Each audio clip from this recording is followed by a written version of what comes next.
She stood at the gate with the contract in her hands and the most dangerous man she had ever known 3 feet in front of her. He had a document. He had witnesses. He had a notarial seal and 2 years of practice making her believe she was owned. She read it slowly, paragraph by paragraph, and then she found the place where the ink changed.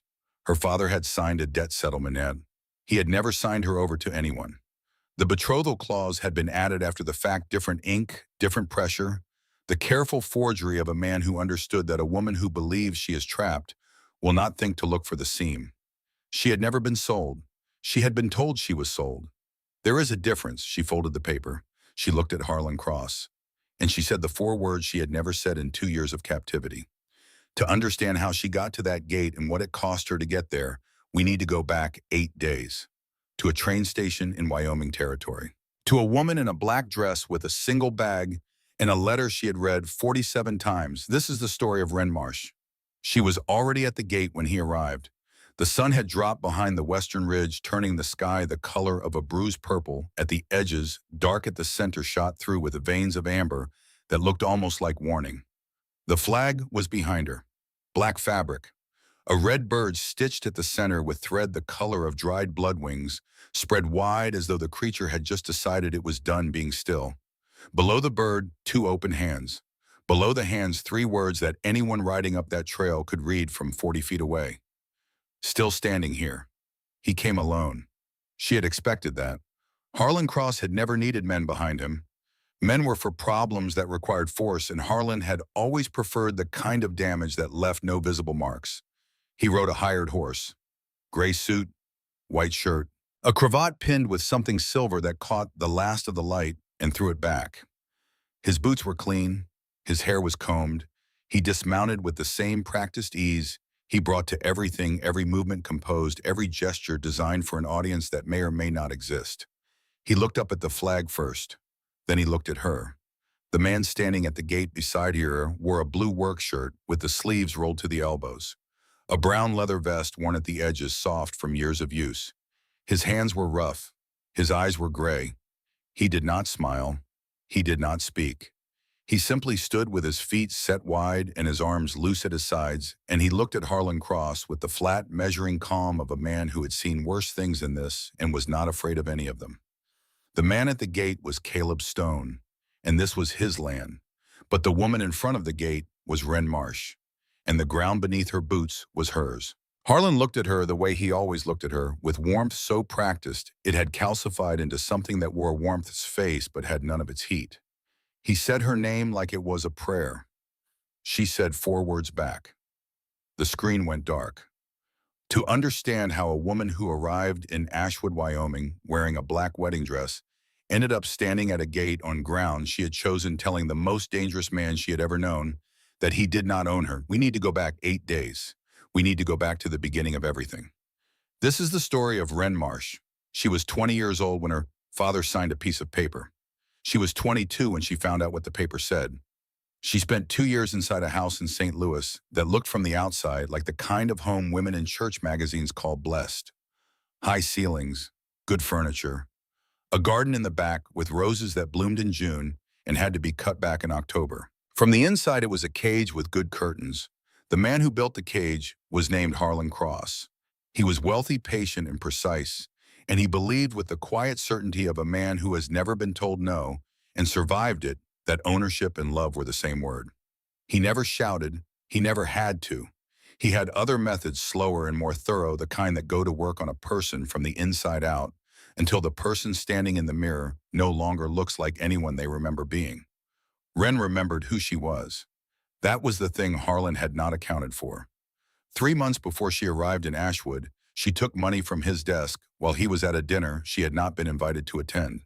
She went to a boarding house 4 streets over, and she stood at a basin with a pair of scissors, and she cut her hair to the jaw. Dark strands fell around her feet like pieces of someone she was finished being. Then she opened a newspaper she had kept folded inside her left boot for 11 days, and she read an advertisement in the personal columns that she had already read so many times the ink had started to blur. The advertisement said, "I have a cabin on 40 acres at the top of a ridge. The land is federal homestead, legal and filed. There is a cook stove, a spring behind the house, and a door that locks from the inside. I am not looking for a woman to own. I am looking for someone who wants to start over in a place where nobody knows her name. If that sounds like something you need, write back. If it does not, I wish you well. It was signed Caleb Stone. She answered it that night. Her hands were shaking when she started. She forced them steady before she finished. She wrote, I need the door that locks. I can cook, mend, and work. I do not scare easy. Marsh. She did not tell him about Harlan Cross, not yet. Some truths need ground beneath them before they can be spoken. She was not sure yet whether Wyoming territory was ground enough. She was not sure of anything except that the train left at 6 in the morning and she intended to be on it. Now here she was, but Harlan Cross was already looking. He had been looking since the morning he came home and found the desk drawer slightly open and a woman-shaped absence in a house that he had carefully filled. He had 2 days on her, maybe less. The station at Ashwood, Wyoming territory was 4 planks of timber and a post with the town's name burned into it. The July heat came down like a hand, pressing everything flat. The air tasted of dust and dry grass and something metallic that might have been the rails still ringing from the train that had just taken itself away. Wren stood on the platform with a canvas bag at her feet and a letter folded in her left hand. She had read the letter 47 times. The handwriting leaned to the right. Plain letters pressed hard, no wasted curves. A man who wrote what he meant and stopped when he was finished. She wore a black dress. It was the only dress she had. She had left everything else behind because everything else in that house had been chosen for her by someone else. The black dress had been chosen for her too. Harlan had bought it 18 months into her time in his house, part of a wardrobe he selected himself because he liked the way she looked in dark colors, he said, because it suited her, he said, because it made her look serious and composed, he said. What he meant and what she understood only later was that it made her look like something that belonged to him. Something that had already been claimed. She wore it anyway. She wore it because she had made a decision somewhere on the train between St. Louis and the Missouri River. She had looked at the black fabric over her knees and she had thought, this is mine now, not his, mine. And it will be mine until I decide what to do with it. That decision was still forming. She could feel it somewhere in the back of her mind, the way you can feel weather before it arrives. A pressure change, a shift in the quality of the light. She had not yet decided what to do with the dress.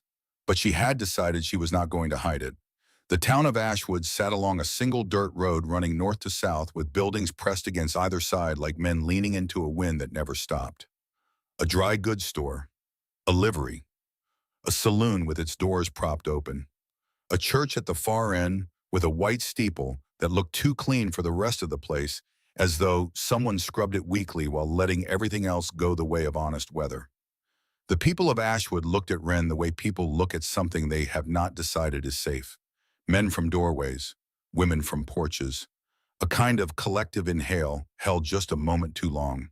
Then a woman came. She was perhaps 50, though the years sat on her like something deliberately worn, a uniform of authority pressed and buttoned in the July heat, as though comfort was a weakness she had conquered decades ago. Her bonnet was white. Her dress was dark blue, fastened to the throat. Her hands were clasped in front of her at the height of her sternum, and her eyes held the particular coldness of a person who had confused cruelty with righteousness so long ago that the two things had grown together and she could no longer find the seam. Her name was Ruth Holt. Wren did not know that yet. She would learn it soon enough. You are the mail order bride, not a question, a categorization. Wren looked at her. I am waiting for Caleb Stone. Ruth Holt's eyes moved over Wren the way an appraiser's eyes move over a piece of furniture that has been represented as something finer than it is. Where are you from East? East is large. Wren said nothing. The woman's mouth thinned. She looked at the black dress the way you look at a thing that offends you on a level you can name but have decided not to. She looked at the single bag. She looked at Wren's hands where there was no ring, and the absence seemed to please her in the way that other people's deficiencies often please people who have confused superiority with virtue. Ashwood is a Christian town, the woman said, which was the kind of sentence that means a great many other sentences that the speaker does not want to say out loud in front of witnesses. Wren looked at her without blinking. Then you will notice me, she said. Ruth Holt held the gaze for 3 seconds. Then she turned and walked back into the dry goods store, and the door closed behind her with a sound like a period at the end of something that was not finished. Wren's hands were perfectly still. She made sure of it.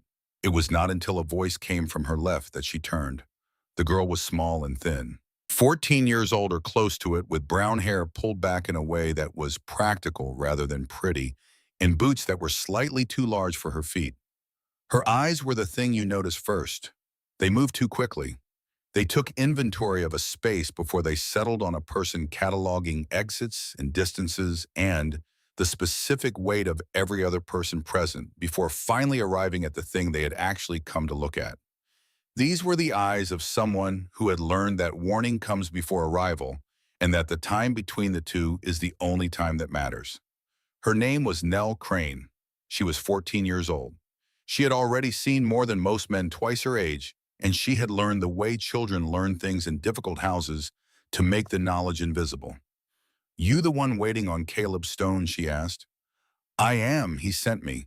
His pack horse got loose down by the South Creek, and he's chasing it through the brush. He said to tell you he'll be here before dark and that he's sorry." Wren looked at the girl. "Who are you, Nell Crane?" "My uncle runs the forge." She pointed toward a squat building near the livery where the sound of iron on iron came at intervals like a slow, heavy heartbeat. "You want water? You've been standing in July sun for 2 hours in a black dress." "I'm fine." Nell looked at her the way a person looks at something that is clearly not fine and has been told it is. "Your lips are cracked. Come sit in the shade." Wren almost refused. Her pride made a case for standing. Her body overruled it. She followed the girl to a narrow strip of shadow beside the dry goods store where the air was 3 degrees cooler and the ground was packed hard from years of feet finding the same relief. Nell brought water in a tin cup that tasted of rust and cold. Wren drank and felt the July afternoon loosen its grip by 1 degree. She did not know yet what Nell Crane knew. She did not know about the ring. She did not know about the girl named Iris Cole who had worked at the trading post and refused a man's offer and was gone 2 weeks later, her clothes still in her wardrobe, her mother's ring not on her finger. She did not know any of that yet. She would. The man who arrived at the station as the sun touched the ridgeline was not what Wren had imagined. She had pictured someone larger, someone whose presence announced itself the way some men's presence does, filling a room before they enter it. Caleb Stone arrived on a bay horse with a pack horse trailing behind, both animals dusty and tired from a chase through creek brush that had clearly not gone entirely in the man's favor.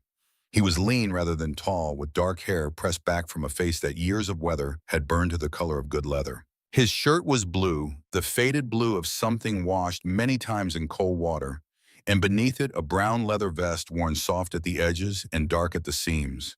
His hands were calloused across the knuckles.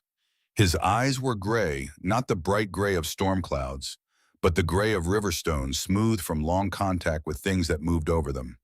He dismounted and stood in front of her. He did not smile. He did not extend his hand. He looked at her the way you look at something you are trying to understand without asking questions you have not yet earned. "You're Wren," he said. "I am. I'm Caleb." He looked at the single bag at her feet, and something moved behind his eyes, quick and quiet, a calculation that was not suspicion. He took the bag and strapped it to the pack horse. He did not touch her. He did not offer his arm.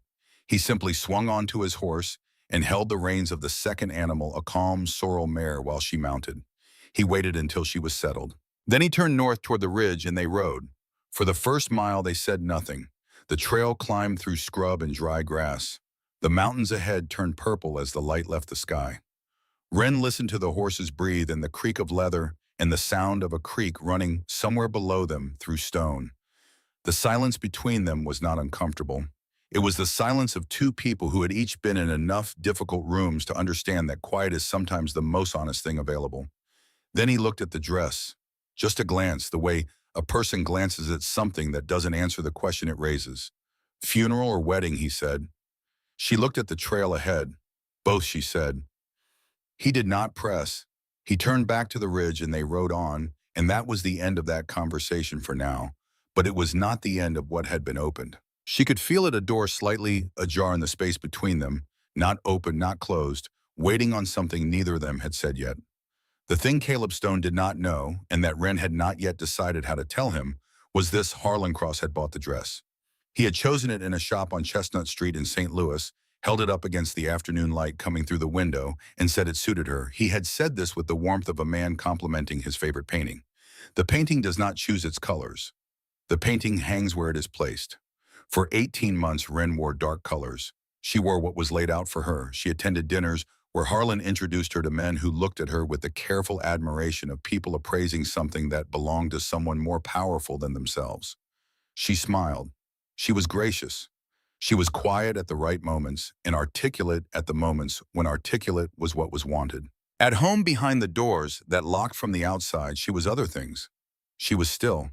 She was watchful. She was compiling a ledger that no one would ever see unless she found a way to use it. The night she left, she took the black dress off its hook and she put it in the bag because she had decided something on the stairs going down with borrowed money in her pocket in 3 hours until the train. She had decided that Harlan Cross was not going to have the satisfaction of seeing her leave his things behind. The dress was not his. It had never been his. He had purchased fabric and given it a form. The rest, the woman inside it, had always been hers. She was going to decide what happened to this dress. She just hadn't figured it out yet. The cabin appeared as they crested the ridge. It sat in the center of a clearing ringed by pine, a rectangle of squared logs, with a stone chimney at the north end and a half-finished porch along the front faceboards, stacked neatly to the left of the unfinished section, a hammer resting against the nearest post, as though the man who set it down expected to be back within the hour. The place was small and plain and solid in the way that things built by single pairs of hands over long seasons tend to be more honest than elegant, more permanent than pretty. Caleb helped her down. His hands went to her waist, brief and firm, and then gone. He pointed to the door. Water from the spring out back. Stove still has heat from this morning. There is stew in the pot and bread on the table. He reached into his shirt pocket and produced a key. Iron-heavy, old-fashioned, the kind made by a man who understood that weight is a form of honesty. Door locks from the inside, he said. Like I wrote. He held it out. She took it. Their fingers did not touch. We are not sharing the bed, she said. He looked at her, not with offense, not with the flash of entitlement that she had learned over 2 years to read in men's expressions the way other women read weather. He looked at her with gray eyes and said calmly and without any of the theater that statement might have earned in another man's mouth, I placed the advertisement because I needed someone on this land, not in that bed. When and if you want to call this something more than an arrangement, I'll know. I've been sleeping on the porch 3 years. A few more months won't kill me. He turned toward the barn, stopped. One more thing. I don't ask people about where they come from. Out here, a person is who they are today. Yesterday doesn't live on this ridge unless you carry it up yourself. He walked away. The barn door opened. The barn door closed. Wren stood in the doorway of the cabin holding the key. The wood smelled of pine and old smoke. She stepped inside, one room, a cot with a wool blanket, a table with 2 chairs. The stove still radiating warmth in the way that stones hold heat past the fire that gave it to them. On a single shelf along the west wall, 3 objects. A Bible with a cracked spine that looked well read rather than displayed. A tintype photograph in a plain wooden frame. And a small carved horse the size of a man's palm, made from a pale wood with care in the joints and a patient hand. She looked at the photograph without touching the frame. A woman with dark hair held an infant against her chest. She was looking at the camera with the expression of someone who trusts completely the person on the other side of the lens. The expression was so open, so entirely without guard, that Wren felt she had looked at something she was not supposed to see. She looked away. She ate the stew standing at the table because sitting felt too permanent, and she was not yet certain what she was doing here, staying or pausing between one danger and the next. She ate quickly the way people eat when experience has taught them that food is a thing that can be interrupted. Then she locked the door. She tested it, pushed, pulled. The bolt held. She pressed her forehead against the wood and she breathed. The last door she had stood behind was in Harlan's house, a door with the lock on the outside. She had memorized the sound of that lock, the particular quality of the click, the half-second of mechanical movement before it ceded the silence that followed and meant she was contained. She had lain in the dark many nights categorizing his footsteps by what they meant. The ones that passed by were one kind of night. The ones that stopped were another. This lock was different. This lock answered only to her hand. She lay on the cot. The wool blanket smelled of soap and open air. Through the window, she could see stars appearing one by one over the ridge, fierce and clean. She could hear Caleb on the porch below the creak of wood as he settled his weight.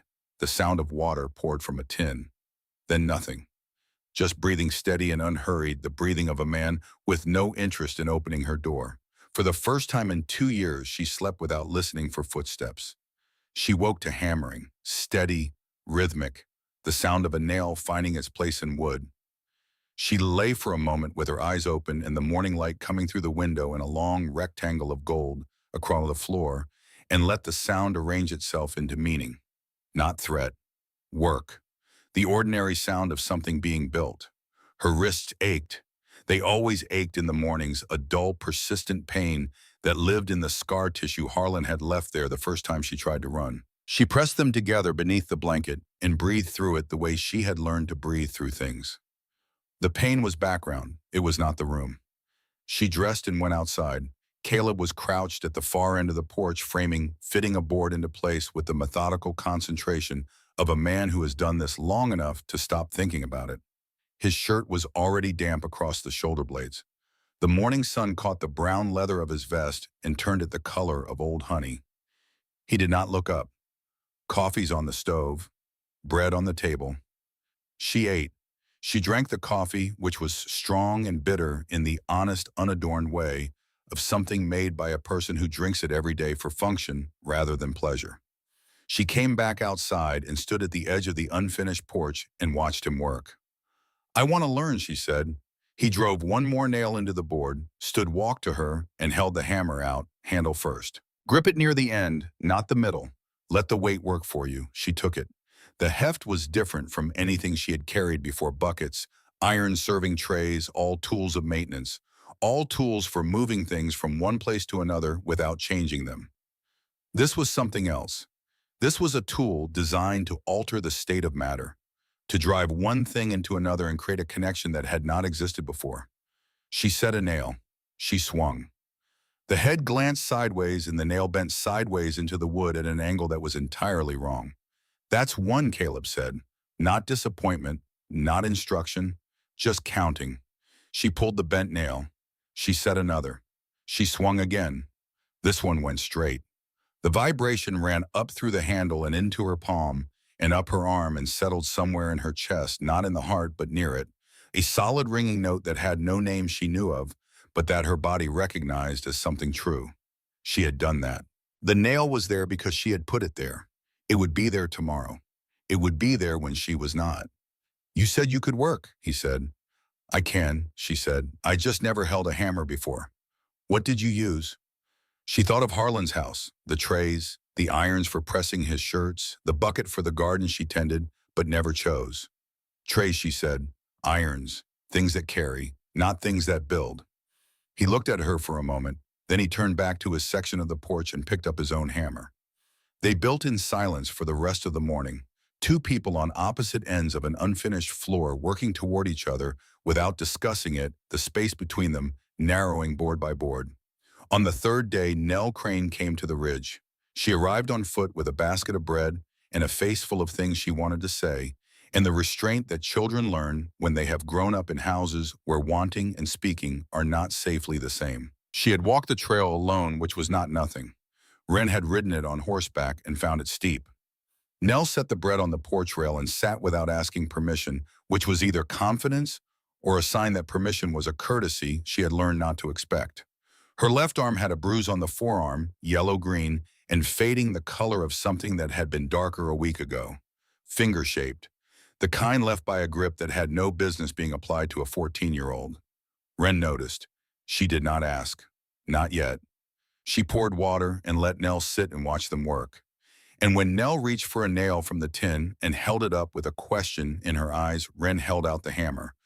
The girl held it the way someone holds a tool they have never been given permission to use. Then she set the nail and swung, and the nail bent, and she set it again, and it sank, and she looked at the board with an expression that Wren recognized precisely because she had felt it herself 2 mornings ago. The expression of a person who has just discovered that they are capable of making a permanent mark on something. "That's one," Caleb said from his end of the porch.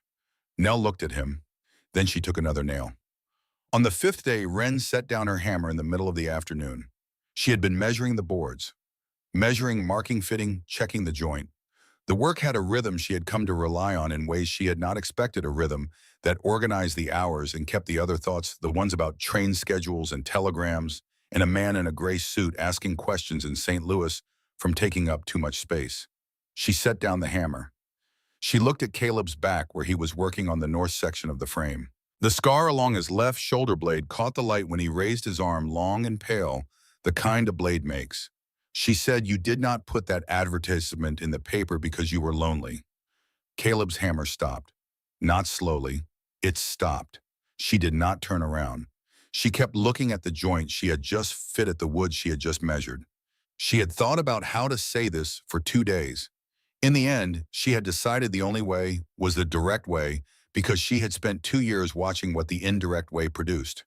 "You put it in because you needed a name beside yours on the federal record," she said.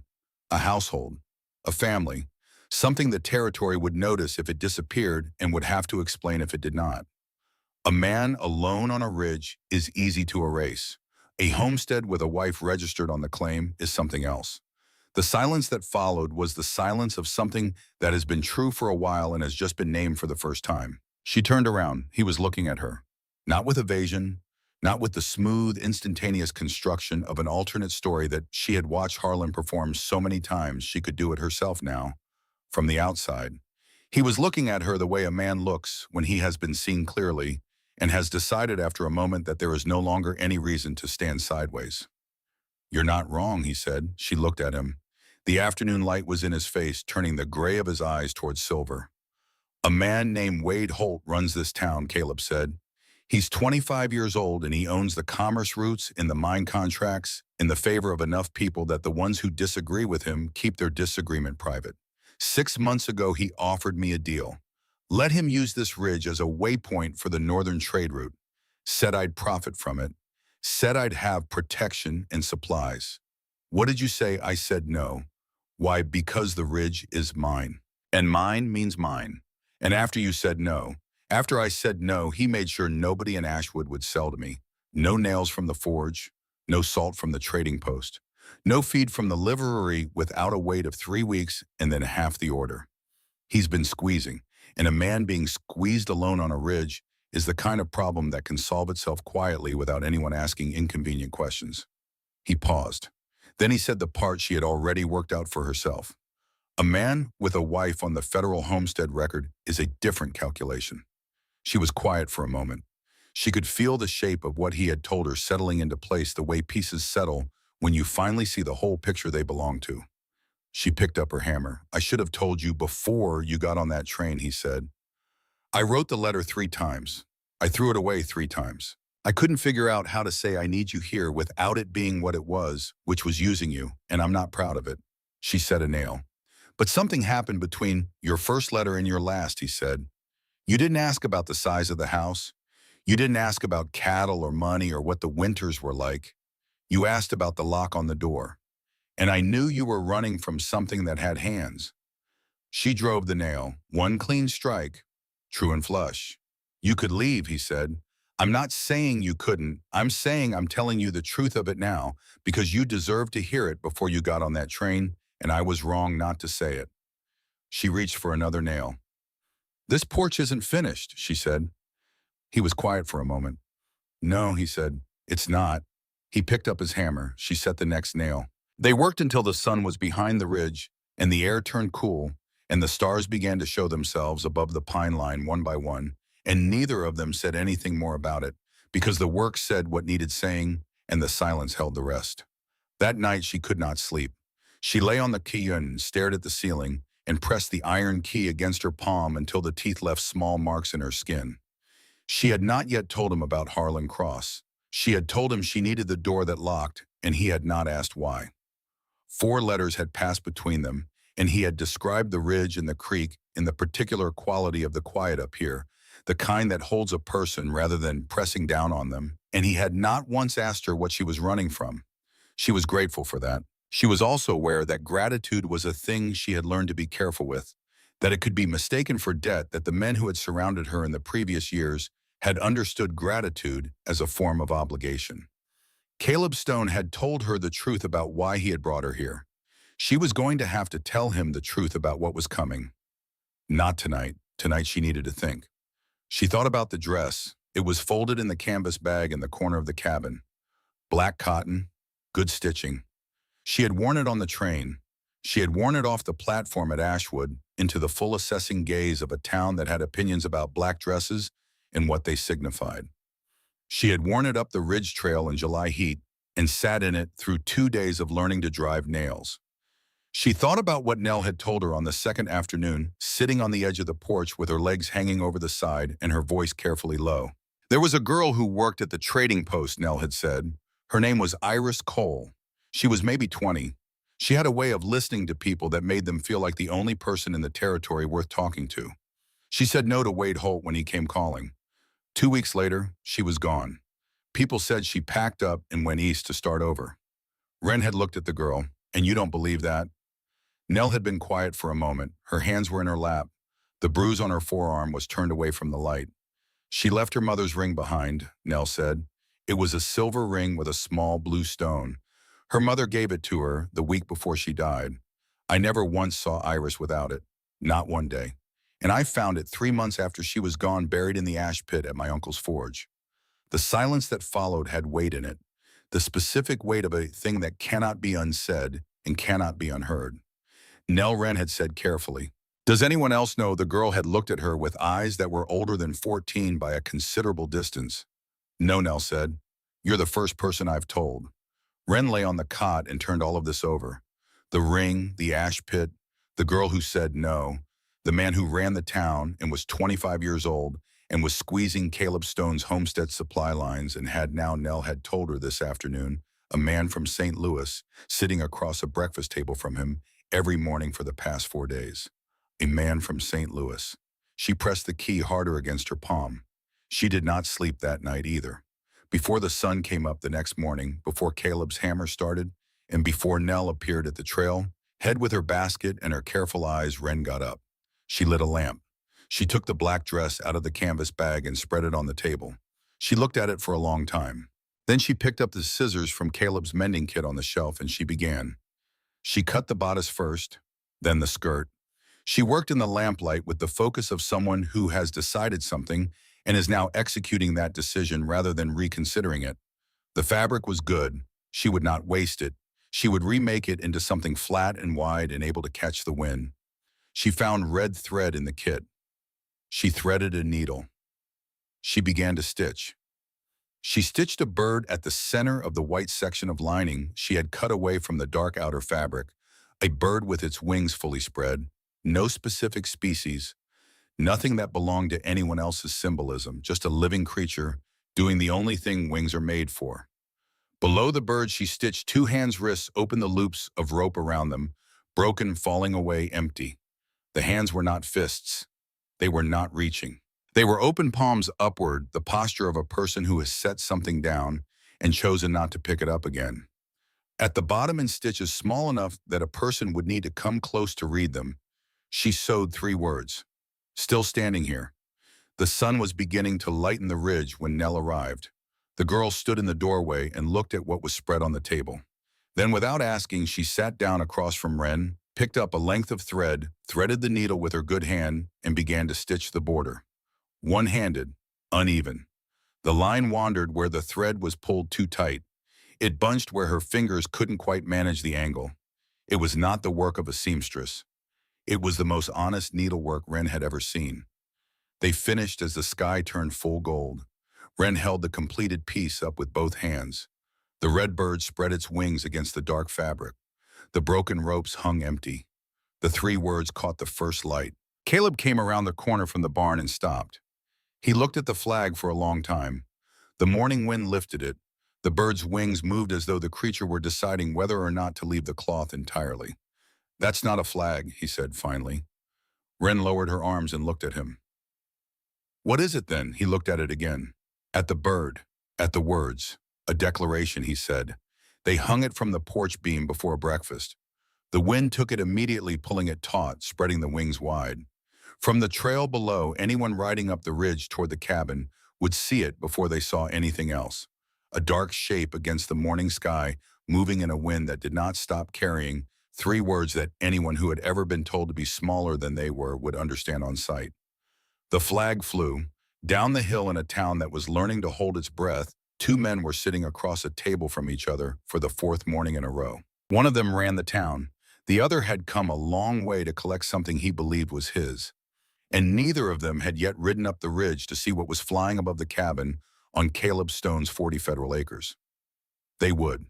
400 miles southeast of Ashwood, in a room above the stage depot in Cheyenne, a man sat at a small table by the window and read a telegram that had been waiting for him at the front desk. He read it once. Then he folded it along the original crease, set it on the table beside his untouched breakfast, and looked out the window at the street below. The morning traffic moved in both directions. A woman with a market basket. Two men in work clothes arguing about something that would not matter to either of them by afternoon. A dog sleeping in the shadow of a water trough with the philosophical contentment of a creature that has arranged its priorities correctly. Harlan Cross watched none of it. He was looking at the middle distance, the space beyond the glass where visible things stop and thought begins. The telegram said Ashwood, Wyoming territory, woman matching description, name used Marsh. He picked up his coffee cup and drank. It had gone cold. He drank it anyway because waste was a kind of disorder, and disorder was a thing he had excised from his life by sustained effort over many years. He set the cup back precisely in the center of its saucer. Then he called for the man he had hired in St. Louis to find her, and he said, "Pack the bags. We're taking the northbound stage." And he said this without raising his voice, without any particular emphasis, in the tone of a man redirecting an itinerary rather than launching a pursuit. Because that was how Harlan Cross operated. That was how he had always operated. He did not chase. He arrived. The difference was important to him. Chasing implied urgency, and urgency implied that the outcome was in question. He did not believe the outcome was in question. He believed Ren Marsh was a problem that had temporarily misplaced itself, and that the appropriate response to a misplaced problem was patience and precision, and the willingness to travel as far as necessary. He adjusted his cravat in the mirror above the wash basin. The silver pin caught the morning light. He had done nothing wrong. He had a document that said so. He would arrive in Ashwood in 3 days, present the document to whoever needed to see it, and bring her home. And the matter would be resolved in the same quiet, thorough way that Harlan Cross resolved all matters. He turned from the mirror and began to pack his bag with the methodical care of a man who has learned that the quality of a man's attention to small things predicts the quality of his control over large ones. Below the window, the street went about its business. Above it, in the distance, the mountains rose in a long blue line toward a sky that held no clouds. He would be in Ashwood by Thursday. On the 7th day at Redbird Ridge, Wren rode down the trail alone. Caleb needed wire and salt and 2 pounds of cut nails that the forge in Ashwood had been holding for 6 weeks on an order placed and paid for in May. The trading post had sent word twice that the order was ready. Twice, when Caleb's hired hand had gone to collect it, the order was not there. Supply problems, they said. Stage delays. The words were delivered with the specific neutrality of people who are saying one thing and meaning something else and would prefer not to be pressed on the difference. He did not say that Wade Holt had blocked the order. He did not need to. The empty space on the supply shelf in the cabin said it clearly enough. Wren saddled the sorrel mare before Caleb could offer to come with her. She felt him watching from the barn doorway while she checked the cinch. "I'll go alone," she said. He did not argue. He understood she thought that there were things he could not protect her from without taking something from her that mattered more than a protection. He watched her ride to the tree line, and then she heard the barn door close behind her, and the morning absorbed her into its ordinary sounds. The trail down was steeper than she remembered. The sorrel was sure-footed and calm. Below her through the pine, she could see Ashwood in pieces, the flash of a window, the line of a rooftop, the white steeple of the church at the far end of the road standing over everything, like a man who has appointed himself to a position nobody voted for. She reached town at mid-morning. The street was mostly empty in the particular way of a place that knows something is happening, but has decided collectively to observe from a distance. A man outside the livery who found something interesting to look at on the ground when she passed. Two women on the porch of the dry goods store who did not quite stop talking, but dropped their voices to a register that carried less than it intended. Wren tied the mare at the trading post rail and went inside. The woman behind the counter was round and careful with the eyes of someone who has learned to read weather and has learned that most weather comes in the shape of people rather than clouds.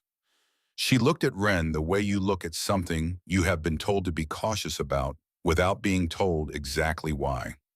I'm here to collect the supply order for the Stone homestead, Wren said. The woman's hand stilled on the ledger in front of her. That order has been delayed. It was placed 6 weeks ago. Supply lines from Cheyenne have been slow this time of year. The stage runs every Tuesday, Wren said. It is not slow. It is stopped. The woman looked past Wren toward the door. Whatever she saw there or expected to see made her face close the way shutters close when the weather turns. I'm sorry, Miss Marsh. There's nothing I can do. Wren held the woman's eyes for a moment, long enough to let her know that sorry was not the word either of them believed she meant. Then she left. He was waiting outside. He was leaning against the hitching rail with his arms folded and his hat pushed back, and he was perhaps 25 years old, though the 25 sat on him like 40, because it was a particular kind of 25, the kind that has never been told no and survived it and has therefore never had to develop anything behind the surface. He was clean-jawed and well-pressed, and his boots had not touched mud they could afford to. His smile arrived before his face decided what it felt, a separate thing deployed and maintained like a tool kept sharp for regular use. Miss Marsh, he said, I don't believe we've been properly introduced. Wade Holt, Wren said. She had worked it out from Nell's descriptions over the past 4 days. The way the girl's voice flattened when she said his name, the way her eyes moved when his name came up toward exits toward distance. His eyebrows went up slightly pleased at the recognition. He stepped away from the rail and occupied the space between her and the door with the ease of a man who has never considered that space might belong to anyone but him. You know who I am. Nell Crane is observant, Wren said. Something moved in his expression at the sound of the girl's name. Quick and contained, the way a man's eyes move when a card is played, he did not expect. I offered Caleb Stone a very fair arrangement, he said. The use of the ridge as a waypoint for the northern trade route. Protection and supply at cost. He would have done well from it. He said no. He did. Do you know why a man says no to something that benefits him? Because the terms mean something other than what they say. Wade tilted his head slightly. He was still smiling. The smile was the most frightening thing about him, she thought, because it was the evidence that he had never needed to stop. Ownership is a negotiation. Miss Marsh, he said, the land doesn't care whose name is on the paper. It cares who can hold it. She looked at him without blinking. So does patience, Mr. Holt. And I have considerably more of it than you appear to have budgeted for. His smile didn't change. Something behind it did. She walked past him to the mare, untied the reins mounted, and rode back toward the ridge. She did not look back. She knew he was watching. She did not look back. She came home with no supplies and a clear understanding of the shape of what they were dealing with. Not a bully with local power, something more patient than that, Dio. Something that had learned to use systems commerce supply lines, social pressure, the slow application of scarcity, the way a hand uses a pressure point.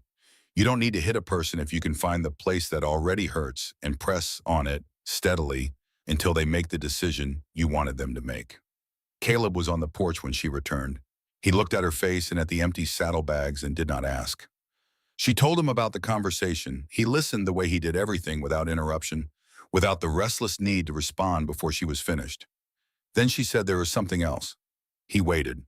A man from St. Louis has been taking breakfast with Wade Holt every morning for the past 4 days. The silence that followed was a different kind of silence than she had heard from him before. Not the thinking silence. Something with more weight in it. She said, I need to tell you who he is. He said, not yet. Tonight. Tell me tonight. She looked at him. He said, there's something I need to tell you first. And I want to tell you before you tell me yours because what I have to say might change whether you want to say the rest. She said nothing. His jaw tightened once. Then he said, on the day your last letter arrived, the one that confirmed you were coming, a rider came from Cheyenne. He had a message. It described a woman traveling west using a name that might not be her own. Dark hair cut short, young. The message was from a man asking questions at stations and depots along the line. She was very still. I read it, Caleb said. Then I burned it. Why? Because if you knew he was already looking, you might not have come. And I needed you to come. I needed the name on the record. I needed the homestead to show a family. I had told myself that was the whole of it. He stopped. He looked at the porch boards, at the nails they had driven together over the past 6 days. It wasn't the whole of it, he said. But the part that wasn't self-serving, I hadn't earned the right to say yet. Wren did not speak for a long time. She stood at the porch rail and looked out over the meadow where the wild grass moved in the afternoon wind, and the flag moved with it, the red bird catching whatever light was available and holding it. You gambled with my life, she said, without asking. Yes, if I had known he was that close, I could have changed my route, changed my name again, gone further west. Yes. She turned and looked at him. He did not look away. He held the full weight of what she was saying without deflecting any of it, which was either the most honest thing a person could do in that moment or the most calculated, and she found to her own frustration that she could not determine which. She walked to the far end of the porch and sat on the step with her back to him and her hands between her knees. She looked at the pine line and the sky above it, and she let the anger do what anger needed to do, which was move through her completely rather than being compressed into something she would carry. He did not follow her. He did not try to explain further or mitigate what he had said.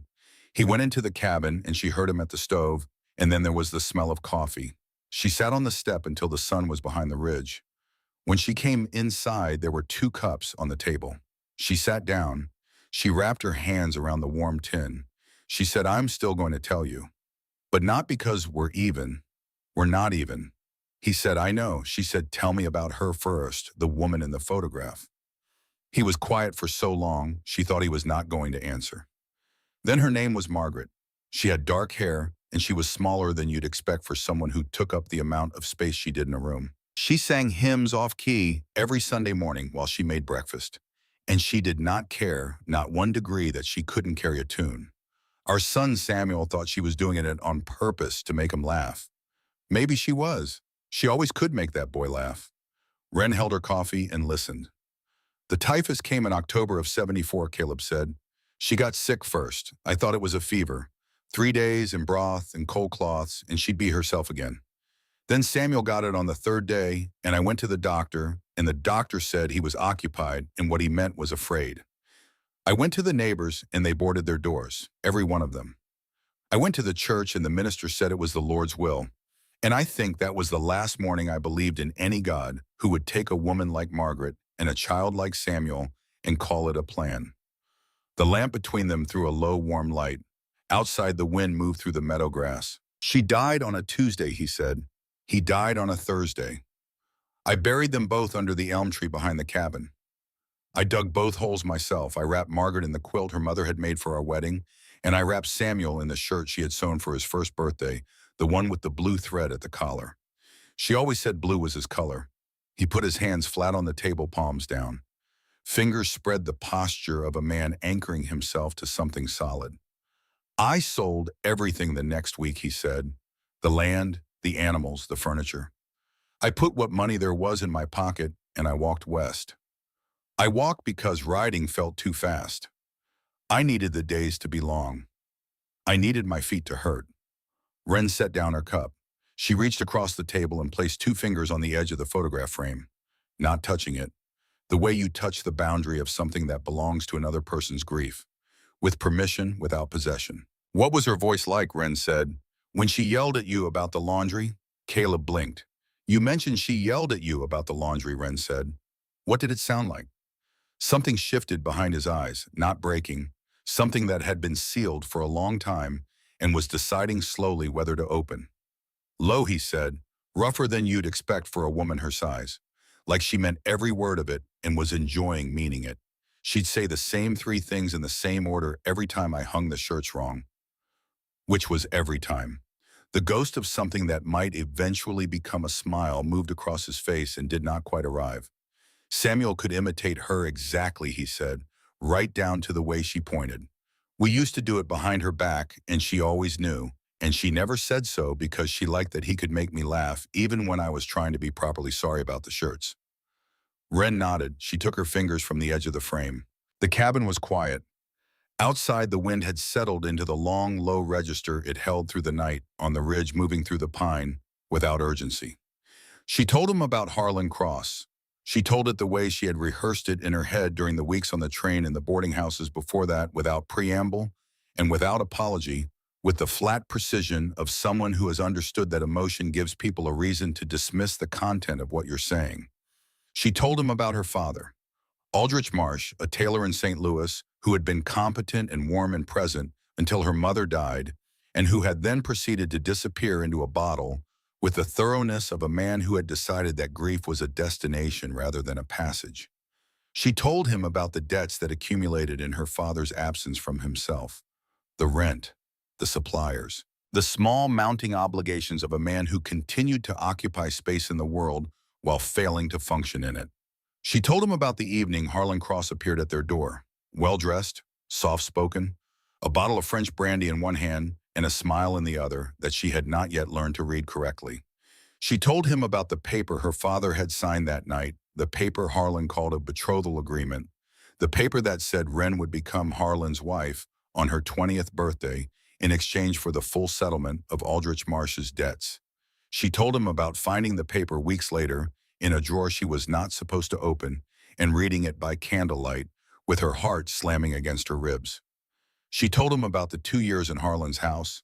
Not all of it. She was not ready for all of it and might never be. But enough. The locked doors, the watched meals, the public warmth and the private precision. The first time she tried to leave and what came after, the leather strap on her wrist, the scar it left. She showed him the scar. It circled her left wrist in a thin pale line. She had kept it covered since she arrived. Now she laid her arm on the table in the lamplight and let him see it because she was tired of keeping it covered and because she had decided that the only people she was going to hide things from anymore were people she had reason to distrust. He looked at it for a long time. He did not touch it. He did not say he was sorry. He did not say anything at all, and the silence he offered was exactly the right size for what she had just placed inside it. Then she told him about Nell's warning. The man from St. Louis. The photograph he was carrying. 3 days, Caleb said. Maybe 4. Maybe less, she said. He stood. He went to the window and looked out at the dark meadow and the flag moving in the wind at the porch's edge, the red bird going in and out of visibility as the fabric shifted. Then he turned around. I know what I said about the letter, he said. I know what I cost you by not telling you. I'm not going to try to make that even because it isn't. But I'm going to tell you something that is also true. She waited. I swore something he said, standing over 2 graves with dirt on my hands and nobody left to help me lift a shovel. I swore that if I ever saw someone standing alone against something too large, I would not look the other direction. I looked the other direction once, in a town full of people who boarded their doors while my family died 12 feet away. I am not doing that again, not for any reason, not for land, not to protect myself. His voice did not break. It had the sound of something that had been broken enough times it had found a different shape. You are standing alone against something too large, he said.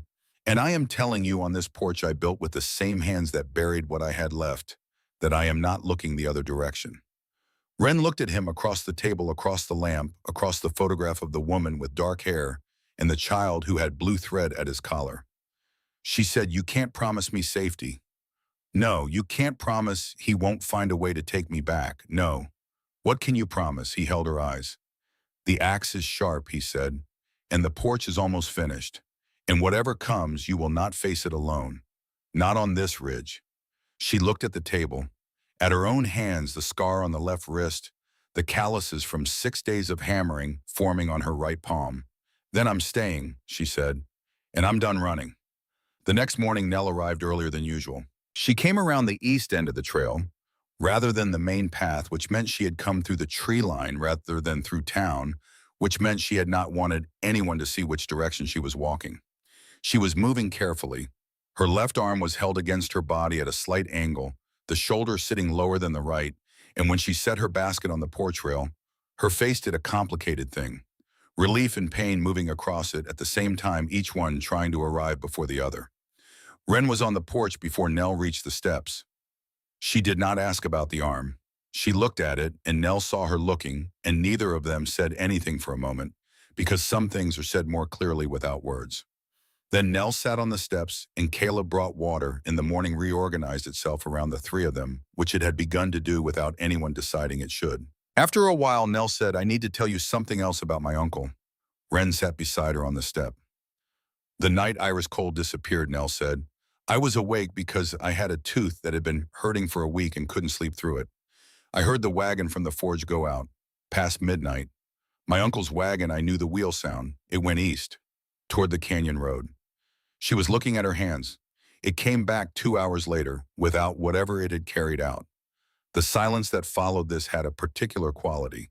The quality of a thing that has been carried alone for too long and has made the person carrying it very tired. Nell, Wren said. "I know what it means," Nell said.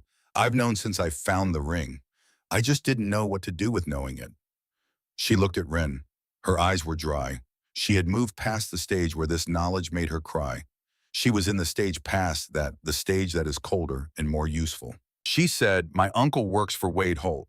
He has worked for Wade Holt for 8 years, and Wade Holt holds something over him that I don't know the shape of, but I've seen the weight of it every time they're in the same room.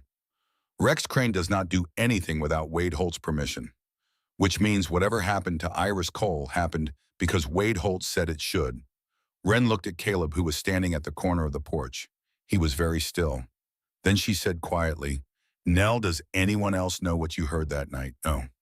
She thought about this. She thought about a man from St. Louis sitting across a breakfast table from Wade Holt every morning. She thought about what Wade Holt would understand about that man's particular approach to problems, the patience of it, the careful architecture of control, and what that man would understand about Wade Holt in return. Two different species of the same thing finding each other across a table in a saloon in a small Wyoming town and recognizing in each other a shared vocabulary. She thought about what that recognition might produce. She said to Nell, "The ring. Where is it now?" "Around my neck," Nell said. She pulled a leather cord from beneath her collar. At the end of it, a silver ring with a small blue stone caught the morning light and held it for a moment. Thin, simple. The kind of ring given when love is large and money is not. Wren looked at it for a long time. Then she looked at Caleb. That afternoon, 2 miles down the ridge and through the pine, Wade Holt sat across from Harlan Cross at the far table of the Ashwood Saloon for the 6th consecutive morning. Harlan had arrived on Thursday. He was staying at this boarding house above the saloon, which was the only boarding in town, and he occupied it with the same composed efficiency he brought to every space arriving, cleanly speaking, quietly making himself agreeable to the people who could be useful and invisible to the ones who could not. He had spent 4 days listening. He had spent 4 days learning the shape of Ashwood before he attempted to move within it, because the shape of a place determined what approaches were available. By the second day, he had understood that the shape of Ashwood was Wade Holt. Wade Holt had the trading post and the mine contracts, and the pulpit through his father, and the church women through his mother, and the forge through a man named Rex Crane who did what he was told. He had built a structure from commerce and social pressure and the specific leverage that a small town provides, where everyone knows everyone and the cost of defiance is paid in the currency of daily life, which is the most expensive currency of all. Harlan Cross found this admirable. He told him so across the table on the 5th morning. Wade Holt looked at him with the particular pleasure of a man who has been understood by someone he considers intelligent. "And I find your approach equally effective," Wade said. "A document that doesn't require force, just the appearance of law. Most people can't tell the difference between a legal document and a document that looks legal. And the few who can," Harlan smiled at this point, "the few who can are often in a position where proving the difference would cost them more than accepting the document at face value. You understand the architecture of pressure," Harlan said. "I've been building it since I was 22, Wade said. Harlan drank his coffee. He said, "I understand you had a situation here recently, a young woman at the trading post who declined an arrangement." Wade's face did something controlled and deliberate. "Yes, and the situation resolved itself." "It did," Wade said. Harlan set down his cup. He said, "I appreciate a man who understands that an unresolved problem is simply a problem deferred, that patience applied in one direction is the same as force applied in another. The outcome is equivalent. Wade Holt looked at him across the table. The two of them did not smile at each other. The exchange required nothing as overt as smiling. They simply looked at each other and understood that they were using the same tools, that they spoke the same language, and that the woman on the ridge had just become, without knowing it, the object of two separate appetites that had found each other and found them to be complementary. "I'll ride up tomorrow," Harlan said. "He's filed federal homestead," Wade said. "The man who's keeping her." "Stone. If you approach the property with an officer, I won't need an officer," Harlan said. "I have a document, and I have a particular way with her that tends to make arguments unnecessary." He said it with the warmth of a man who genuinely believes that what he is describing is kindness. He came on the 9th day, alone, which was the most frightening thing about it. Wren was sanding the door frame on the south end of the porch when she heard the horse on the trail below. Something in the quality of the hoofbeats, the particular pace of a hired animal being ridden by someone who rides for aesthetics rather than function, made her look up before she could see anything. Then she saw Caleb, who had been splitting wood near the barn, go very still. He was looking down the trail. She followed his eyes. The flag was behind her. She could hear it in the wind, the fabric pulling taut, the red bird overhead. She heard it, and she thought for one clear second that she was glad it was there, that it was flying before he arrived, that he would see it from 40 feet down the trail and know before he reached the gate that something had changed. She set down the sandpaper. Gray suit, white shirt, silver at the throat. He came through the pine on a horse that was too clean for the terrain, and he dismounted at the gate with the practiced elegance of a man who has decided that even the act of dismounting should be composed. He brushed dust from his jacket that she knew was not there. He straightened his cravat. He looked at the cabin, at the porch, at the flag. The flag stopped him for a fraction of a second. Something moved across his face, not confusion. Harlan was rarely confused, but the recalibration of a man absorbing a variable he had not included in his calculation. Then he found her. He said her name the way he always said it, softly, as though it were something precious, as though the care in his voice were a form of evidence. Caleb moved from the woodpile to the gate with the unhurried stride of a man who has decided something and is executing the decision rather than considering it. He set himself in front of the gate with the axe at his side and his feet spread, and he looked at Harlan Cross with the gray stone eyes of a man who has buried people he loved alone and is therefore not afraid of this. "State your business," Caleb said. Harlan looked at him the way he looked at things he had decided were beneath him, with an attention so precisely calculated to diminish that it almost looked like interest. "My name is Harlan Cross." He produced a folded document from his jacket. "I'm here to collect someone who belongs to me. Nobody here belongs to you." Harlan unfolded the paper. "This is a betrothal agreement," he said, "signed by Aldrich Marsh Wren's father, witnessed, notarized, recognized in the state of Missouri. It grants me the right to her hand in exchange for the settlement of his considerable debts. A father's authority over an unmarried daughter does not stop at a state line." He looked past Caleb at Wren. "As far as I can determine, she is not married." He glanced at her left hand. "No ring, unless something has changed." Wren came down the porch steps. She had taken the rifle from the cabin wall before she walked out. She carried it the way she had been practicing, not raised, not threatening, simply present. A fact, the same way the flag was a fact. She set the rifle against the gatepost. She did not look at Caleb. She did not take his arm, or stand behind him, or position herself in any of the ways that would have communicated that she needed someone between herself and this man.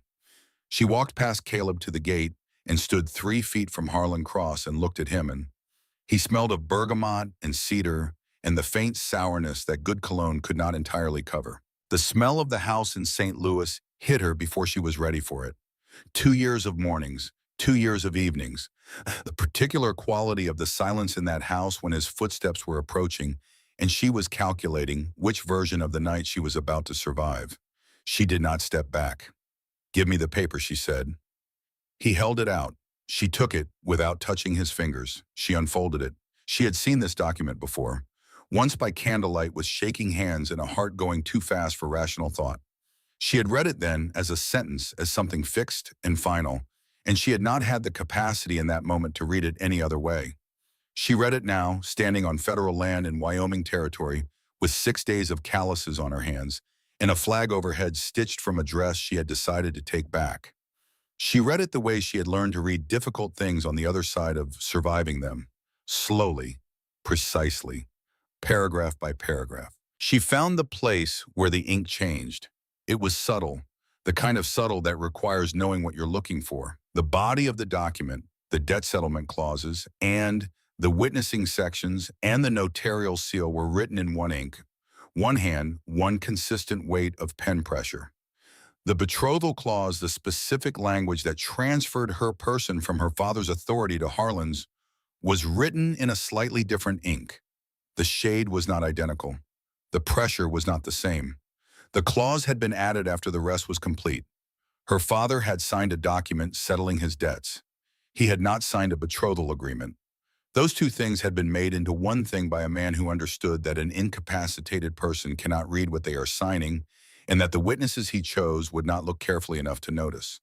She had never been sold. She had been told she was sold. She had lived for 2 years inside the story of being sold because the story had been told to her so thoroughly and with such calm certainty that she had never thought to look at the seam where two different stories had been sutured together. She folded the paper. She looked at Harlan Cross. "You waited until he couldn't see straight," she said.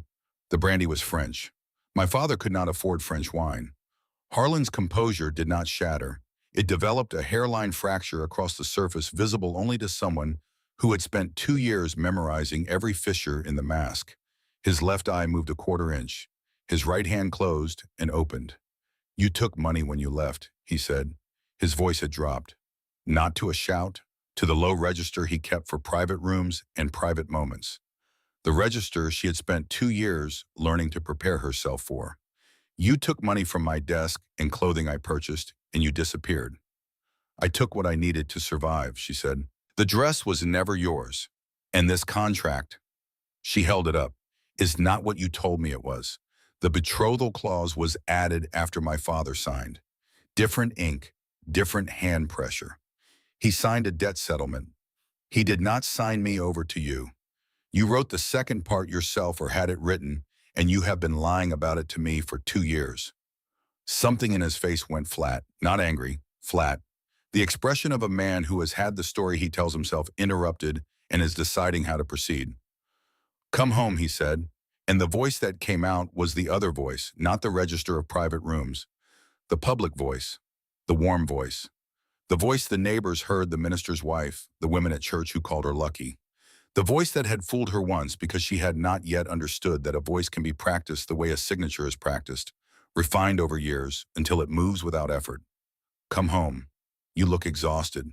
You don't belong here. These people don't know you. This man doesn't know you. I know you. I know that you like to read in the afternoon light. I know you hum when you're working. I know you're afraid of thunderstorms." Wren felt the pull. She did not pretend she didn't. She had spent 2 years in that voice, and the human body is not constructed to be impervious to what it has been taught to associate with structure and certainty, however terrible the structure, however false the certainty. The pull was real. It moved through her the way a current moves through water. She let it come. She let it move through her completely. Then she let it pass. "You didn't know me," she said. "You kept inventory of me.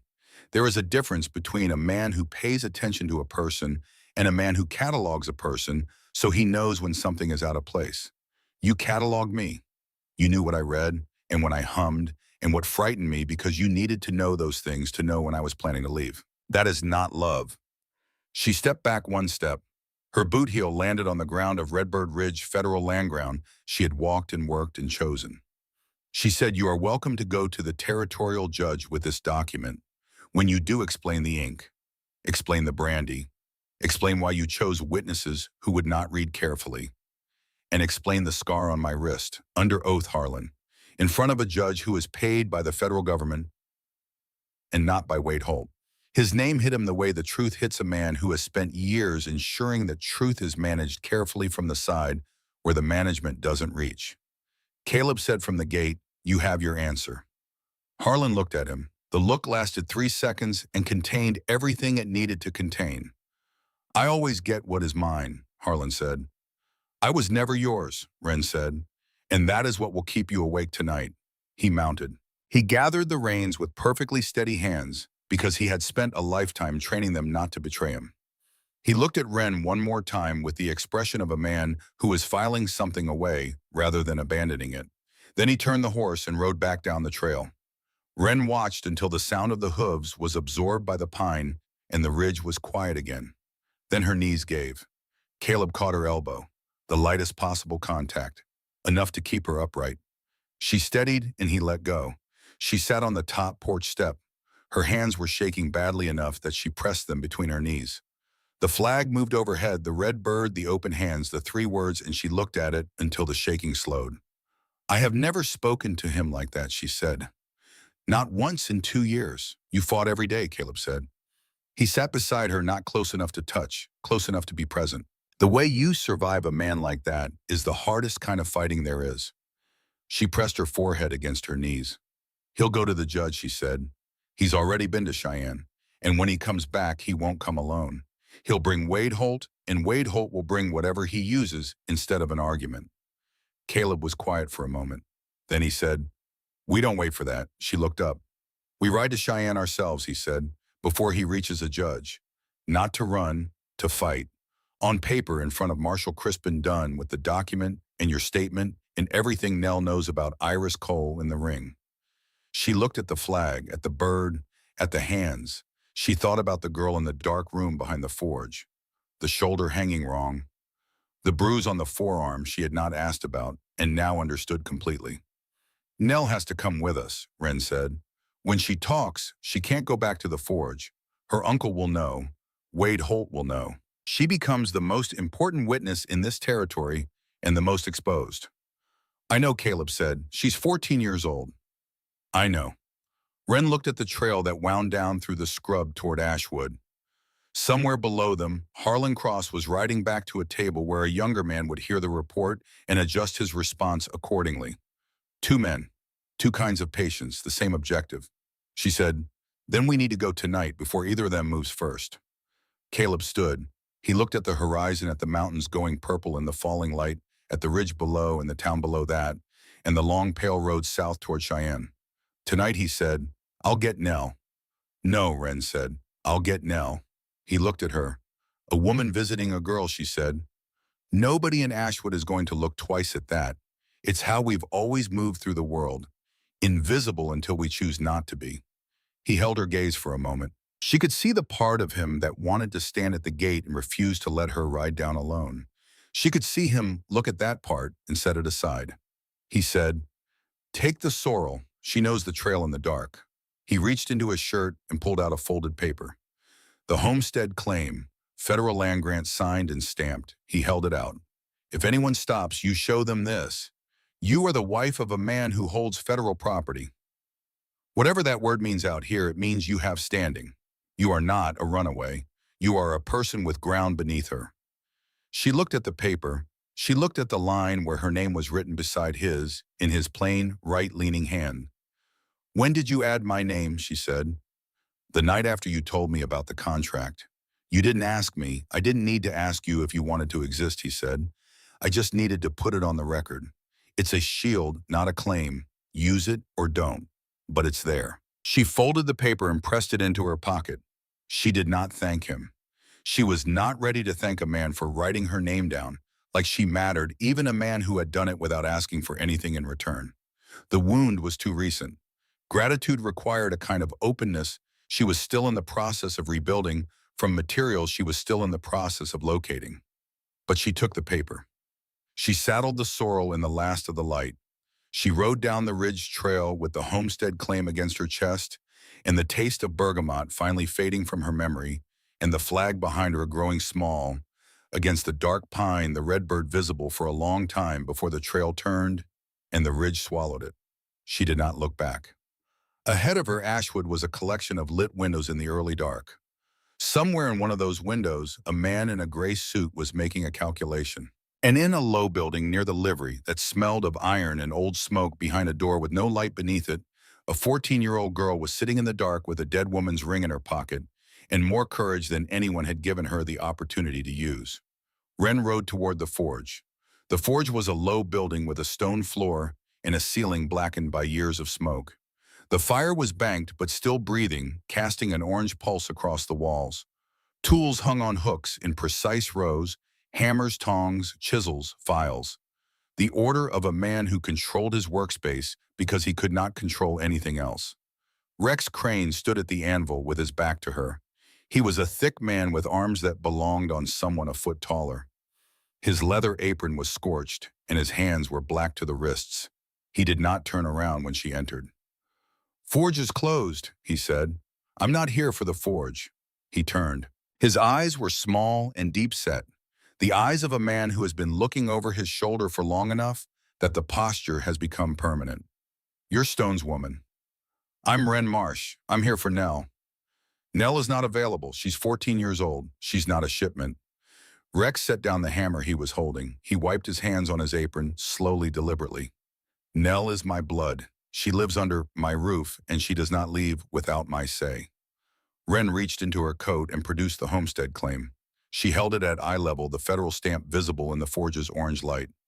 "Mr. Crane," she said, "I'm going to walk through that door and speak to your niece. You can step aside, or you can explain to the federal marshal why you prevented a citizen on territorial land from visiting a minor in your care." Rex looked at the document. He could not read well, she suspected, but he knew the weight of an official stamp. He knew what happened to men who got between federal paper and federal authority. He stepped aside. Nell was in the back room on a cot, her good arm wrapped around her knees, her damaged shoulder low and wrong. When she saw Wren in the doorway, her face did its complicated thing, relief and fear, and the particular exhaustion of someone who has been carrying something heavy for much longer than they should have had to. "He found out about the ring," Nell said quietly. "I don't know how. He grabbed my arm last night and twisted until something popped."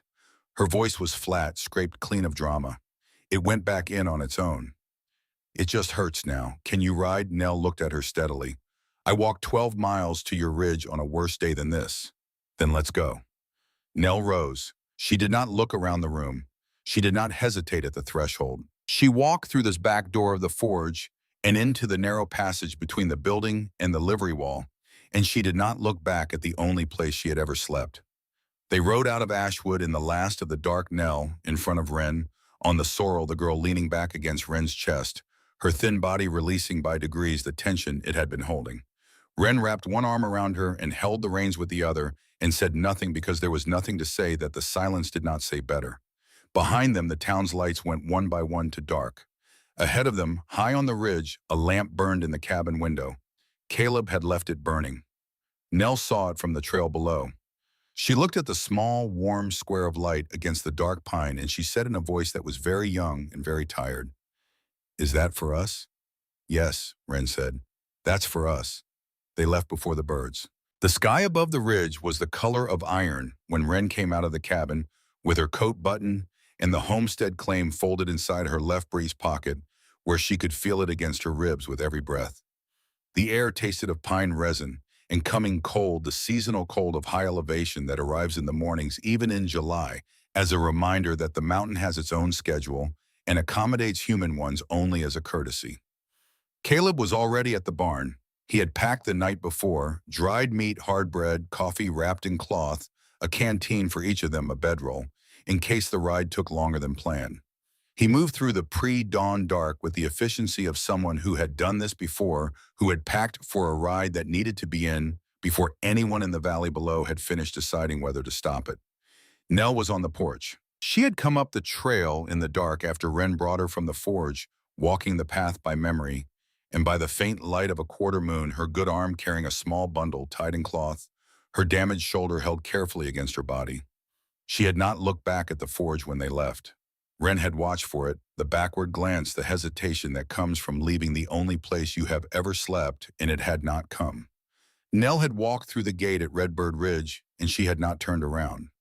Now she stood on the porch in the last of the dark, and she looked at the flag. The wind moved through the meadow in the long, steady way it moved in the early morning hours on the ridge, without urgency, as though it had nowhere specific to be and was simply passing through on its way to somewhere larger. The black fabric pulled taut, and the red bird spread its wings against the remaining dark, and the three words caught the first gray suggestion of dawn and held it for a moment before the light moved on. Nell looked at it for a long time without speaking. Then she said, When we get back, I want to learn to stitch like that. Wren handed her a canteen. You already know how, she said. You made the border. That was bad, Nell said. That was true, Wren said. Which is better? Caleb brought the horses around. The sorrel for Wren, the bay for himself, and a steady-tempered mule named Fletcher for Nell, borrowed from Sutter Webb the previous evening without explanation, because Sutter Webb was the kind of man who understood that some things are better done with fewer words. He helped Nell mount carefully, both hands to her waist, avoiding the damaged shoulder, and Nell accepted the help without comment because she had learned the difference between help that costs you something and help that doesn't. They moved out single file, Caleb at the rear, Wren in the lead, Nell between them with the ring on its leather cord resting against her collarbone beneath her shirt, a small cold weight that she had come to think of not as a burden, but as a direction, something that told her which way was forward when everything else went sideways. The trail descended through scrub and dry grass. The mountains ahead rose in the dark, vast, and without detail, their presence felt more than seen. Below them, the lights of Ashwood were a small handful of yellow squares, most of them dark at this hour, a few still lit in the way of people who wake early or sleep late or do not sleep at all. Wren did not look at the town as they passed below it. She looked at the road south. Behind her above on the ridge, the flag kept flying in a wind that did not stop for darkness or for distance or for the particular quality of silence that settles over a place when the people who made it matter have ridden away. Wade Holt was not a man who slept easily. He had not slept easily since he was 22 and had made a decision in the back of his father's church that he still believed was correct, but that visited him on certain nights in a form that required him to rise and walk the perimeter of his house until the feeling passed. He was good at making the feeling pass. He had developed over 3 years a systematic approach to the management of inconvenient thought. The approach involved identifying the thought, assessing its practical implications, and converting those implications into action items. Action items could be completed. Thoughts that had been converted into action items lost their ability to generate feeling. He rose at 4 in the morning and stood at his window. The street below was empty. The church steeple at the end of the road was a white shape against the dark sky, visible and vertical. His father's church. His father stood in it every Sunday and told the town that God rewards the faithful and that faithfulness was expressed through obedience to the structures God had ordained. Wade had found this useful. The structures God had ordained turned out in Ashwood to look remarkably similar to the structures Wade Holt had built. He thought about the woman on the ridge. Harlan Cross had come back the previous evening with a controlled expression and a reevaluation behind his eyes. He had told Wade that she had read the contract and had noticed the ink. He had told Wade this without visible distress, in the manner of a man reporting a complication rather than a failure. But Wade had been reading men his entire life, and he had read something in the stillness of Harlan's hands when he said it that told him the complication was larger than the words. A woman who could read a document and identify where one ink became another was a different kind of problem than a woman who was simply running. Wade looked at the ridge. In the dark, he could not see the cabin. He could not see the flag. But he knew the flag was there because he had ridden up the trail 2 days before to assess the situation personally and had seen it from a distance: the dark fabric, the red bird. 3 words that he had not been close enough to read, but that carried even at distance a quality of intention that he did not like. He thought about Iris Cole. He thought about the night 3 years ago that had resolved itself and had stayed resolved for 3 years and would stay resolved as long as the thing that resolved it stayed buried in the ash pit of Rex Crane's forge. He thought about the girl, the forge master's niece, 14 years old with eyes that moved too fast and a mouth that stayed too still. He had not thought about her carefully enough. He went to his desk and wrote 2 names on a piece of paper. He wrote a brief instruction below the names. He folded the paper and sealed it with wax and took it to the man who slept in the back room of the livery for exactly this kind of errand. The man took the paper and left without speaking. Wade Holt went back to his window and watched the pre-dawn street and thought about action items and the management of complications. The homestead, the paper had said, before morning. They rode south through the first full hour of daylight, light with the mountains to their right turning from gray to purple to a warm amber as the sun climbed behind them. The road from Ashwood to Cheyenne ran through scrub country and dry creek beds and stretches of open plain where the wind had nothing to interrupt it and moved across the grass in long, visible waves.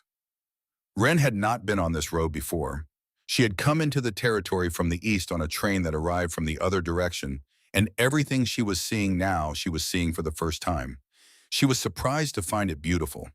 Not the softened, arranged beauty of gardens and parlors and the kind of places that Harlan Cross had moved through with the ease of ownership. Something harder than that. Something that made no accommodation for preference. The light came down flat and honest on the sagebrush and the pale grass and the distant line of mountains, and it said, "This is what it is. Make of it what you can." After an hour, Nell said, "Can I ask you something?" Wren said yes. Nell said, "When we get there, they're going to ask me questions. About my uncle, about Iris, about the ring and where I found it and when. They're going to use words like alleged and unsubstantiated. I know they will because I've heard men talk about difficult things in those words my whole life. It's how they make the difficult things smaller than the man who's supposed to deal with it." Wren looked at her. Nell said, "I just want to know if you think they'll believe me." Wren thought about this carefully. She thought about the scar on her wrist and the 2 years it represented, and the number of times she had thought about telling someone and had understood before she finished forming the thought that telling required a listener, and that listeners were harder to find than the word implied. "They'll push," Wren said. "Men behind us will push because pushing is how they determine if something breaks. If it breaks, they conclude it was fragile. If it doesn't, they conclude it was true. That is the logic they use, and it is a flawed logic, but it is the one we are working with." Nell said, "I won't break." Wren said, "I know you won't, but I want you to know what they'll try. They'll ask why you didn't tell someone sooner. They'll ask why you kept the ring instead of reporting it. They'll imply that a girl who keeps a secret for 3 months has a reason for keeping it." "What do I say to that?" Wren was quiet for a moment. She said, "You tell them the truth. You tell them you kept it because you were 14 years old and you lived in the same house as the man who drove the wagon, and you had learned from a very early age that knowing dangerous things in a town controlled by one family is its own kind of danger. You tell them you waited until you found someone who had a door that locked from the inside and knew what that meant." Nell was quiet. Then she said, "That's a good answer," Caleb from behind them. "It's also true, which helps." Nell looked back at him. She said, "You're allowed to talk. You know, you've been back there for an hour." Caleb said, "I had nothing useful to contribute until now." Nell looked at Wren. "Is he always like this?" Wren said, "I've known him 9 days." Nell said, "That's enough time." The mule Fletcher chose this moment to express an opinion about the pace by stopping entirely and examining something on the road with the focused attention of an animal that has decided its own concerns are equally valid as human ones. Caleb came alongside, said one word to the mule in a tone that conveyed respect rather than command, and Fletcher resumed walking. Nell looked at the mule, then at Caleb, then back at the road. She said 9 days is probably enough. They reached Cheyenne on the second afternoon. The territorial capital was a different order of magnitude than Ashwood, a real city by the standards of the territory with paved sections of street and a rail depot and buildings of dressed stone rather than rough timber. After 2 days on the trail, it felt enormous, which was partly the size and partly the specific way that crowds feel when you have been living in a place where sound travels differently. The territorial marshal's office was a stone building 3 streets from the courthouse with a flag out front and a clerk behind a counter who had the expression of a man who had been processing other people's problems for so long that he had developed a permanent immunity to urgency. Wren set the stack of papers on his counter before she said anything. Her statement, Nell's statement, Caleb's letter to Marshal Crispin Dunn written at the table at Redbird Ridge 2 nights before in his plain, unhurried hand. The original contract from Harlan Cross, which she had taken at the gate and kept folded in her pocket since. The clerk looked at the stack. He looked at the 3 of them.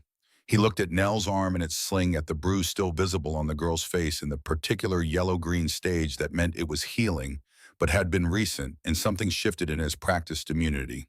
He said he would get the marshal. He went through the back door. They waited. Wren stood at the window and looked at the street. Caleb stood near the door with his hat in his hands and his feet set the way he set them when he was expecting something he had not yet seen the shape of. Nell sat in the wooden chair by the counter and turned the ring over in her fingers, not nervously, but the way you handle something you have been responsible for and are nearly ready to give to someone else. The back door opened. Marshall Crispin Dunn was a tall man in his late 50s with a silver mustache and the kind of hands that tell you without any supporting evidence that they have been used for equal measures of writing and harder things. He looked at Caleb first with a recognition that preceded the rest of his expression by half a second. "Stone," he said, "I thought you were dead." "Not yet," Caleb said. The marshal looked at Wren, at Nell, at the sling and the bruise and the stack of papers on the counter. He said, "Sit down, all of you." He read Caleb's letter first, standing at the counter. Then he sat and read Wren's statement, the full account, every date and name in detail written in the flat, precise hand she had worked to maintain through the 3 hours it had taken to write it. His face did not change expression, but his reading slowed at certain pages the way a reader slows when the weight of what they are processing increases. He looked at the ring when Nell put it on the table. He looked at it for a long time. Then he said, "Miss Crane, you're telling me this ring belonged to a woman who has been missing 4 months. I'm telling you it was buried under a stone in the ash pit of the forge where my uncle works," Nell said. Her voice was even. She was not performing evenness. She simply was. Iris Cole never took that ring off. Not in the 2 years I knew her, not once. The marshal picked up the ring. He turned it over. The silver was slightly tarnished on one side, the stone intact, a small, winter-colored oval that caught the office light without particular drama and gave it back without asking for anything. He set it down. He said to Caleb, "This man Cross, he's in Ashwood now." "Been there 9 days," Caleb said, "eating breakfast with Wade Holt every morning." "He's already filed a petition," Wren said. "He went to a judge before he came to the Ridge. He came to me after because he expected the visit to be a formality." Dunn looked at her. "Which judge?" "Edmund Fletcher," she said. "I expect he's been here this week." Dunn leaned back in his chair. His mustache moved slightly, something that was not quite a smile but was adjacent to one. He said, "He filed 3 days ago. I read the petition yesterday morning." Wren held the chair arms. "Then read this," she said. She held out the contract. He took it. He read it slowly with the patient attention of a man accustomed to documents that mean something other than what they appear to mean. His eyes moved down the page, once then returned to a section in the upper third and read it again. He said the ink. 2 different sources, Wren said. 2 different pressures. The betrothal clause was added after my father signed. He signed a debt settlement. He did not sign a betrothal. Those are not the same document, and they were made to look like the same document by a man who understood that a notarial seal makes things look more final than they are. Dunn read the clause again. He said, "Your father, Aldrich Marsh, where is he now?" "St. Louis," she said. "Whether he is in a condition to testify, I cannot tell you, but his signature is on record with 2 St. Louis banks, and I can tell you from 11 years of watching him write that his hand leans right when he is sober and falls left when he is not. Every letter in that document falls left." Dunn set the contract on the desk. He looked at Nell's ring. He looked at Wren's wrist where the scar was visible below her cuff in the afternoon light coming through the window. He looked at Nell's sling. "Your shoulder," he said. "My Uncle Nell said. He wanted the ring back. He wanted to know what I had been doing near the ash pit." Dunn was quiet for a moment. He looked at the window at the flag outside moving in the street's constant wind. Then he looked back at all 3 of them.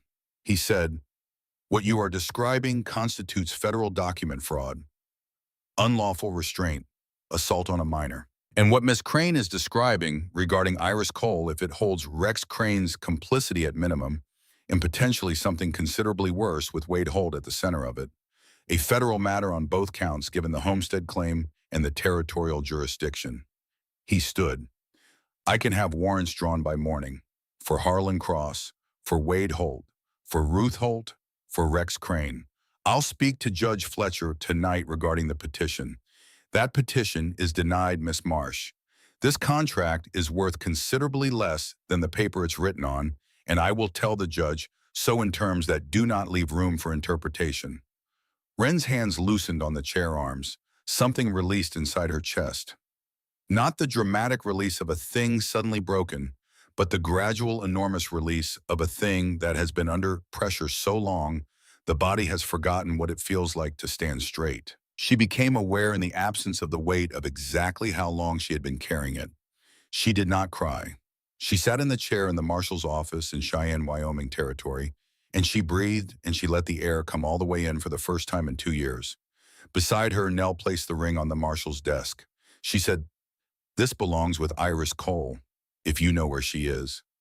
Dunn looked at the girl. He looked at the ring. He said, "Stay here." He went through the back door. They heard him walking.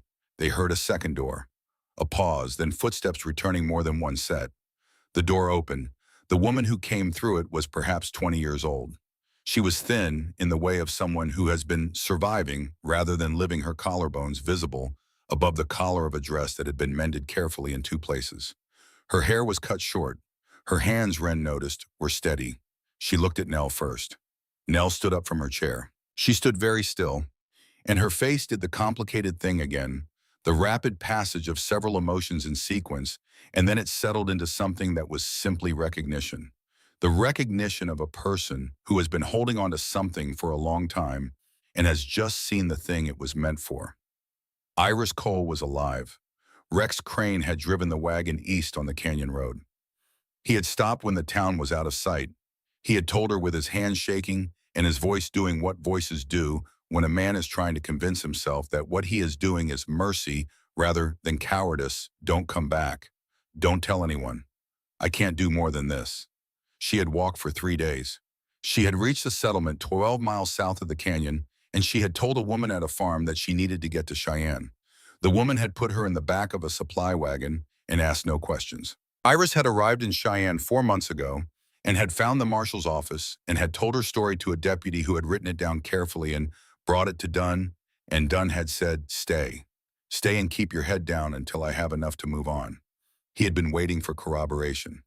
Evidence from inside Ashwood that what Iris Cole said had happened was the truth. He had been waiting for a ring. Nell held out her hand. The ring sat in the center of her palm, the silver slightly tarnished, the blue stone small and steady.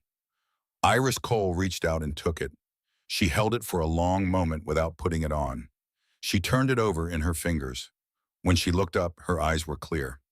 She said to Nell, "You kept it." 3 months, Nell said. "I wasn't sure what to do with it.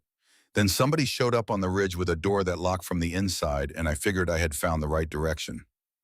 Iris looked at Wren. She looked at the scar on Wren's wrist. She looked at Caleb standing near the door with his hat still in his hands. She looked at the window, at the flag outside, at the ordinary busy street of Cheyenne, going about its afternoon as though nothing particular was happening in this room. She put the ring on her finger. They stayed one night in Cheyenne. Nell slept in the chair in the small room the marshal's office provided, and she slept with the thoroughness of someone who has been awake for several days longer than is advisable. Wren sat at the small desk and wrote 2 letters, one to her father in St. Louis that she was not certain she would send, and one to no one in particular that she burned in the lamp's flame, because some things need to be written before they can be released, and release was all they were ever for. Caleb slept in the stable with the horses, which he explained was practical and which everyone understood was also something else. In the morning, Marshal Crispin Dunn rode north with 4 deputies. The warrants were drawn and sealed and carried in an oilskin pouch that moved with Dunn at the particular pace of federal authority, which is not fast but is inexorable. Harlan Cross, Wade Holt, Ruth Holt, Rex Crane. The petition filed by Harlan Cross with Judge Fletcher was formally denied. The contract was logged as evidence of federal document fraud. The judge signed the denial with the brisk efficiency of a man who has been told something clearly and prefers acting to deliberating. Wren held the signed denial in her hands in the hallway of the courthouse for approximately 10 seconds. Then she folded it and put it in her pocket beside the homestead claim. She thought about the dress.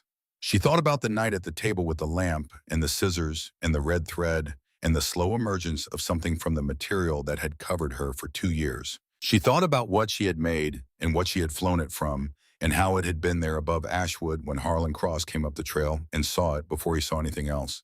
She thought it worked. Not in the way of strategy, in the way of truth. The flag had worked because it was true, because the woman who had made it was no longer making herself small enough to fit inside the story that other people were telling about her, and that changed the refusal to fit the insistence on full size was the thing the flag expressed, and the thing that Harlan Cross had seen and recognized and been unable to manage. You cannot manage a woman who has decided to take up the full amount of space she was made for. She went to find Nell. They rode north in the late morning with the sky ahead of them clean and enormous above the Wyoming plain. Dunn and his deputies had taken the shorter route, moving faster with the authority of the federal office behind them. Wren and Caleb and Nell moved at a pace that accommodated Fletcher the mule's considered relationship with urgency.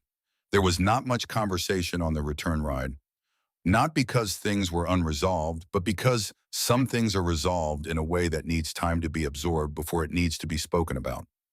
The three of them rode through the scrub country, in the dry creek beds, in the long grassy stretches, where the wind moved through the grass in its visible waves, and they were each separately doing the work of absorbing.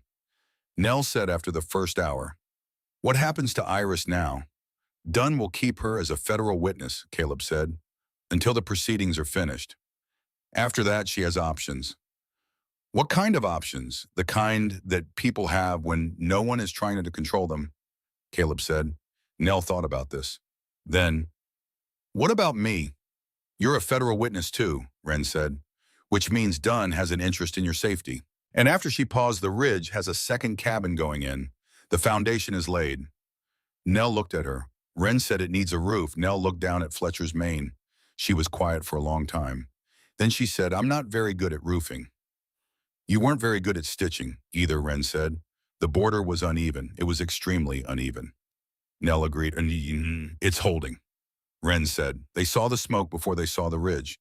It was the kind of smoke that comes from things that have had time to burn rather than the billowing urgency of fire at its height, gray rather than black, dispersing in the high wind into a thin haze that lay over the upper tree line in a way that made Wren's stomach drop before her mind had finished working out what she was seeing.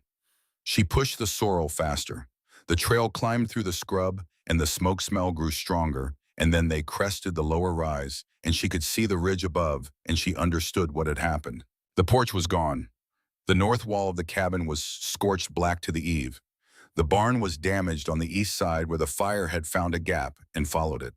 The meadow around the cabin's east corner was burned in an irregular arc, the wild grass reduced to black stubble. But the cabin itself was standing, and on the single porch post that remained at the west corner, still upright, still planted, still solid in the ground. Despite everything that had moved around it, the flag was flying. Not fallen, not burned, not taken. Flying. The red bird moved against the morning wind, with the wings still spread and the hands still open below it, and the three words at the bottom visible from the trail, the thread catching what light there was and holding it.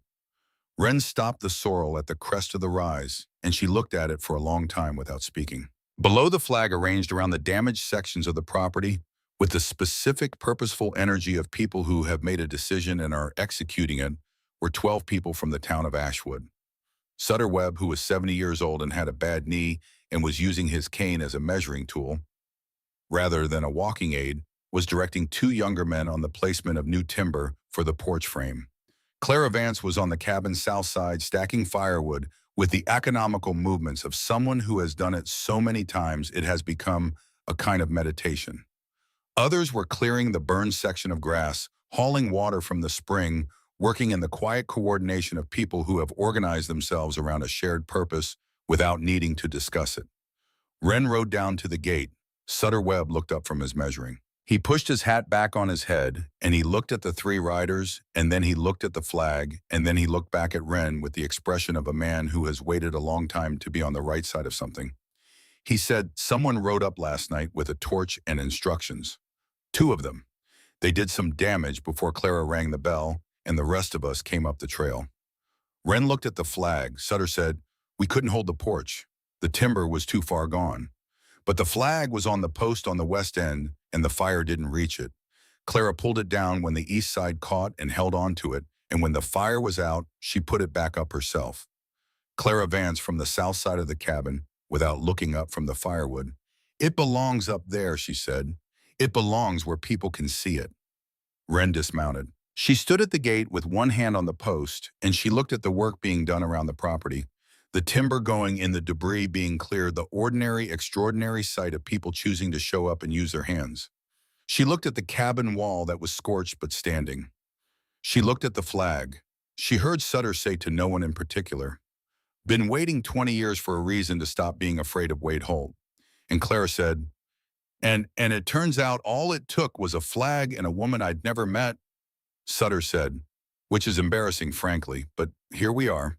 Caleb had dismounted beside her. He stood at the gate looking at the property, at the people on it, at the work being done at the second structure on the south side of the clearing, where the foundation he had laid before they left now had the beginning of a frame, two upright posts, and a crossbeam installed by someone in their absence, rough and preliminary, but there and true. He said I asked Sutter to make a start on it before we left, in case it was needed sooner than I planned for. Wren looked at the frame, at the two posts and the crossbeam and the foundation that held them. She said it needs a roof. Yes, Caleb said. Nell came up beside her. She looked at the frame. She said, I thought you said I'd be helping with the roof. Wren said, you will. Nell said, I told you I'm not good at roofing. You told me you weren't good at stitching, Wren said. The border was extremely uneven, and it's been flying for 4 days, and nobody has suggested replacing it. Nell looked at the flag. She looked at the uneven border she had stitched by lamplight with one hand in a determination that exceeded her technical skill. Then she looked at the frame of the second cabin. She said, all right. That evening, while the workers from Ashwood ate bread and salt pork at the table outside and the sun went down behind the ridge, Caleb took a piece of pine from the timber pile and a carving knife from the cabin shelf, and he worked on the gatepost until the light was almost gone. Wren brought a lamp. She held it without asking what he was carving, because she could already see the letters forming under the knife, the unhurried strokes of a man who has decided something and is making it permanent. Redbird Ridge. He carved it in clean block letters across the top of the post. Then below, after a pause, the lines she had heard him forming in his mind for the past 2 days without ever hearing him speak them aloud. All are welcome, none are owned. She read it. She read it twice. Then she looked at the flag above them, the red bird in the last light, the open hands, the words she had stitched in the lamplight of a night that felt both very close and very long ago. The words on the gate said one thing. The flag said another. They were not contradictions. They were the same thing said in 2 different directions, the gate facing outward to whoever was coming, and the flag facing upward to whoever might be watching.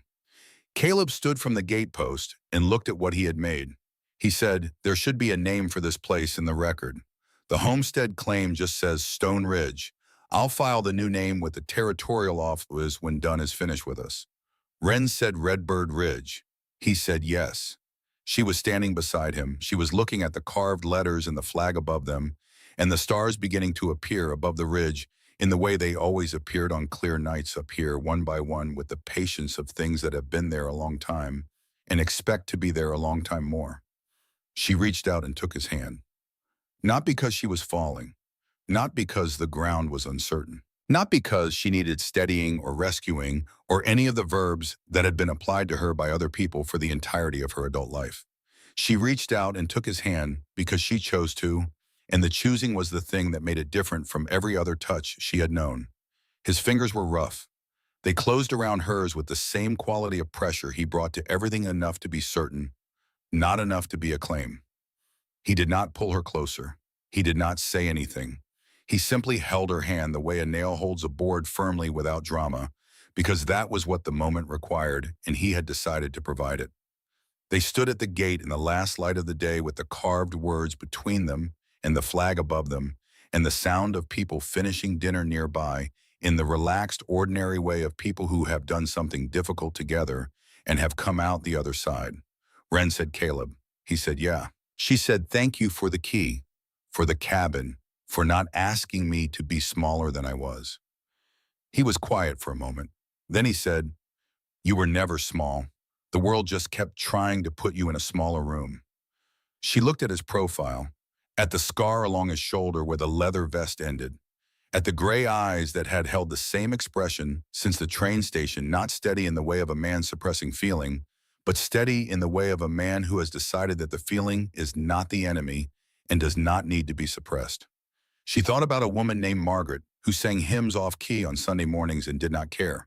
She thought about a boy with blue thread at his collar who thought his mother was doing it on purpose to make him laugh. She thought about an elm tree behind a cabin that no longer existed and 2 graves dug by one pair of hands. She thought he has been choosing to stay present in the world every morning since October of 1874. And that choice made over and over is its own kind of bravery that has no name she knows of, but that she recognizes the same way she recognized Nell's eyes at the station by what it has survived to become. She leaned against his shoulder, the first time she had leaned on anyone by choice in longer than she could measure. It was a small movement, barely a degree from standing straight, and it was the largest voluntary thing she had done since she sat down at a boarding house desk and forced a shaking hand steady to write a letter to a stranger in Wyoming. They stood there until the last of the light left the ridge entirely, and the stars were fully out, and the lamp Wren held was the brightest thing on the mountain. Then Caleb took it from her hand, and they walked back toward the cabin together through the meadow grass that smelled of summer and old smoke, and the particular freshness that comes after fire has moved through a place and left it raw and clean and ready to grow again. Behind them, the gate stood open. It had not been closed since he carved the letters into the post. She had not asked him to close it. He had not offered. An open gate on a ridge in Wyoming territory at midnight was not a practical decision. It was a statement, and both of them understood, without needing to say so, that some statements are more important than practicality. 3 weeks later, a rider came from Cheyenne with a sealed document and a verbal report. Wren was on the new porch when he arrived, the porch that Sutter Webb's crew had finished 4 days prior, with boards straight and true and nails driven, flush by a collection of hands that included on the final afternoon every adult who had come up the trail the morning after the fire. She was drinking coffee and watching Nell on the roof of the second cabin, moving along the ridge beam with a confidence that had not been there a week ago and would only increase from here. The rider was a young deputy with sunburned ears and a leather satchel that he held out to her before he was fully off his horse, which was either urgency or inexperience, and was probably both. "From Marshal Dunn," he said. She took the satchel. She did not open it immediately. She set her coffee cup on the porch rail, and she looked at the flag for a moment, the red bird, the open hands, the 3 words, and then she broke the seal. She read it standing. She read it once slowly. Then she read it again. Wade Holt convicted on charges of economic coercion, conspiracy, and accessory to unlawful confinement. 7 years territorial prison. He had not spoken during sentencing. He had looked at the wall above the judge's head with the expression of a man who has already moved on to calculating his next position. The judge had noted the expression in the record. Ruth Holt convicted on 3 counts of interference with a federal witness and public defamation under territorial statute. 18 months suspended with conditions. The conditions included leaving Ashwood. She had agreed to them before they were finished being read. Rex Crane convicted of assault on a minor and conspiracy in connection with the unlawful removal of Iris Cole from Ashwood. 5 years. He had offered to testify fully in exchange for the reduced charge. The testimony had confirmed everything Iris Cole and Nell Crane had said, and several things they had not known, including the precise nature of what Wade Holt had held over Rex Crane for 8 years, which turned out to be a debt not of money but of silence, the kind incurred when a man witnesses something and chooses not to speak and then finds himself too deep inside the silence to find his way back out. Harlan crossed the petition denied. The contract voided on grounds of federal document fraud. Charges of federal document fraud and unlawful restraint formally filed. Expelled from Wyoming territory under threat of federal prosecution. The rider said that Cross had not argued the expulsion. He had accepted it with the composed expression of a man who was already calculating his next approach from a different direction and who believed that time and patience were infinite resources. Wren folded the document carefully. She was aware, standing there, that she had expected to feel something large when this moment arrived. Something that would announce itself clearly as closure, as completion, as the specific emotional weight of a chapter ending. She had been carrying the anticipation of that feeling for so long that she had confused the anticipation with the feeling itself. What she felt instead was quiet, not emptiness, not disappointment, something that had more in common with the morning after the fire, the rawness, the cleanness, the sense of a landscape that has been changed by what moved through it and is now ready to become something new. She felt the particular stillness of a person who has set down something very heavy and is still adjusting to the difference in what her hands weigh. She heard Nell on the cabin roof, a hammer one strike the clean report of a nail-driven true. Then another. She looked up. Nell was kneeling at the north end of the ridge beam, holding a nail between her teeth, while she positioned a shingle with her good hand. Her technique was still developing. Her lines were not quite straight.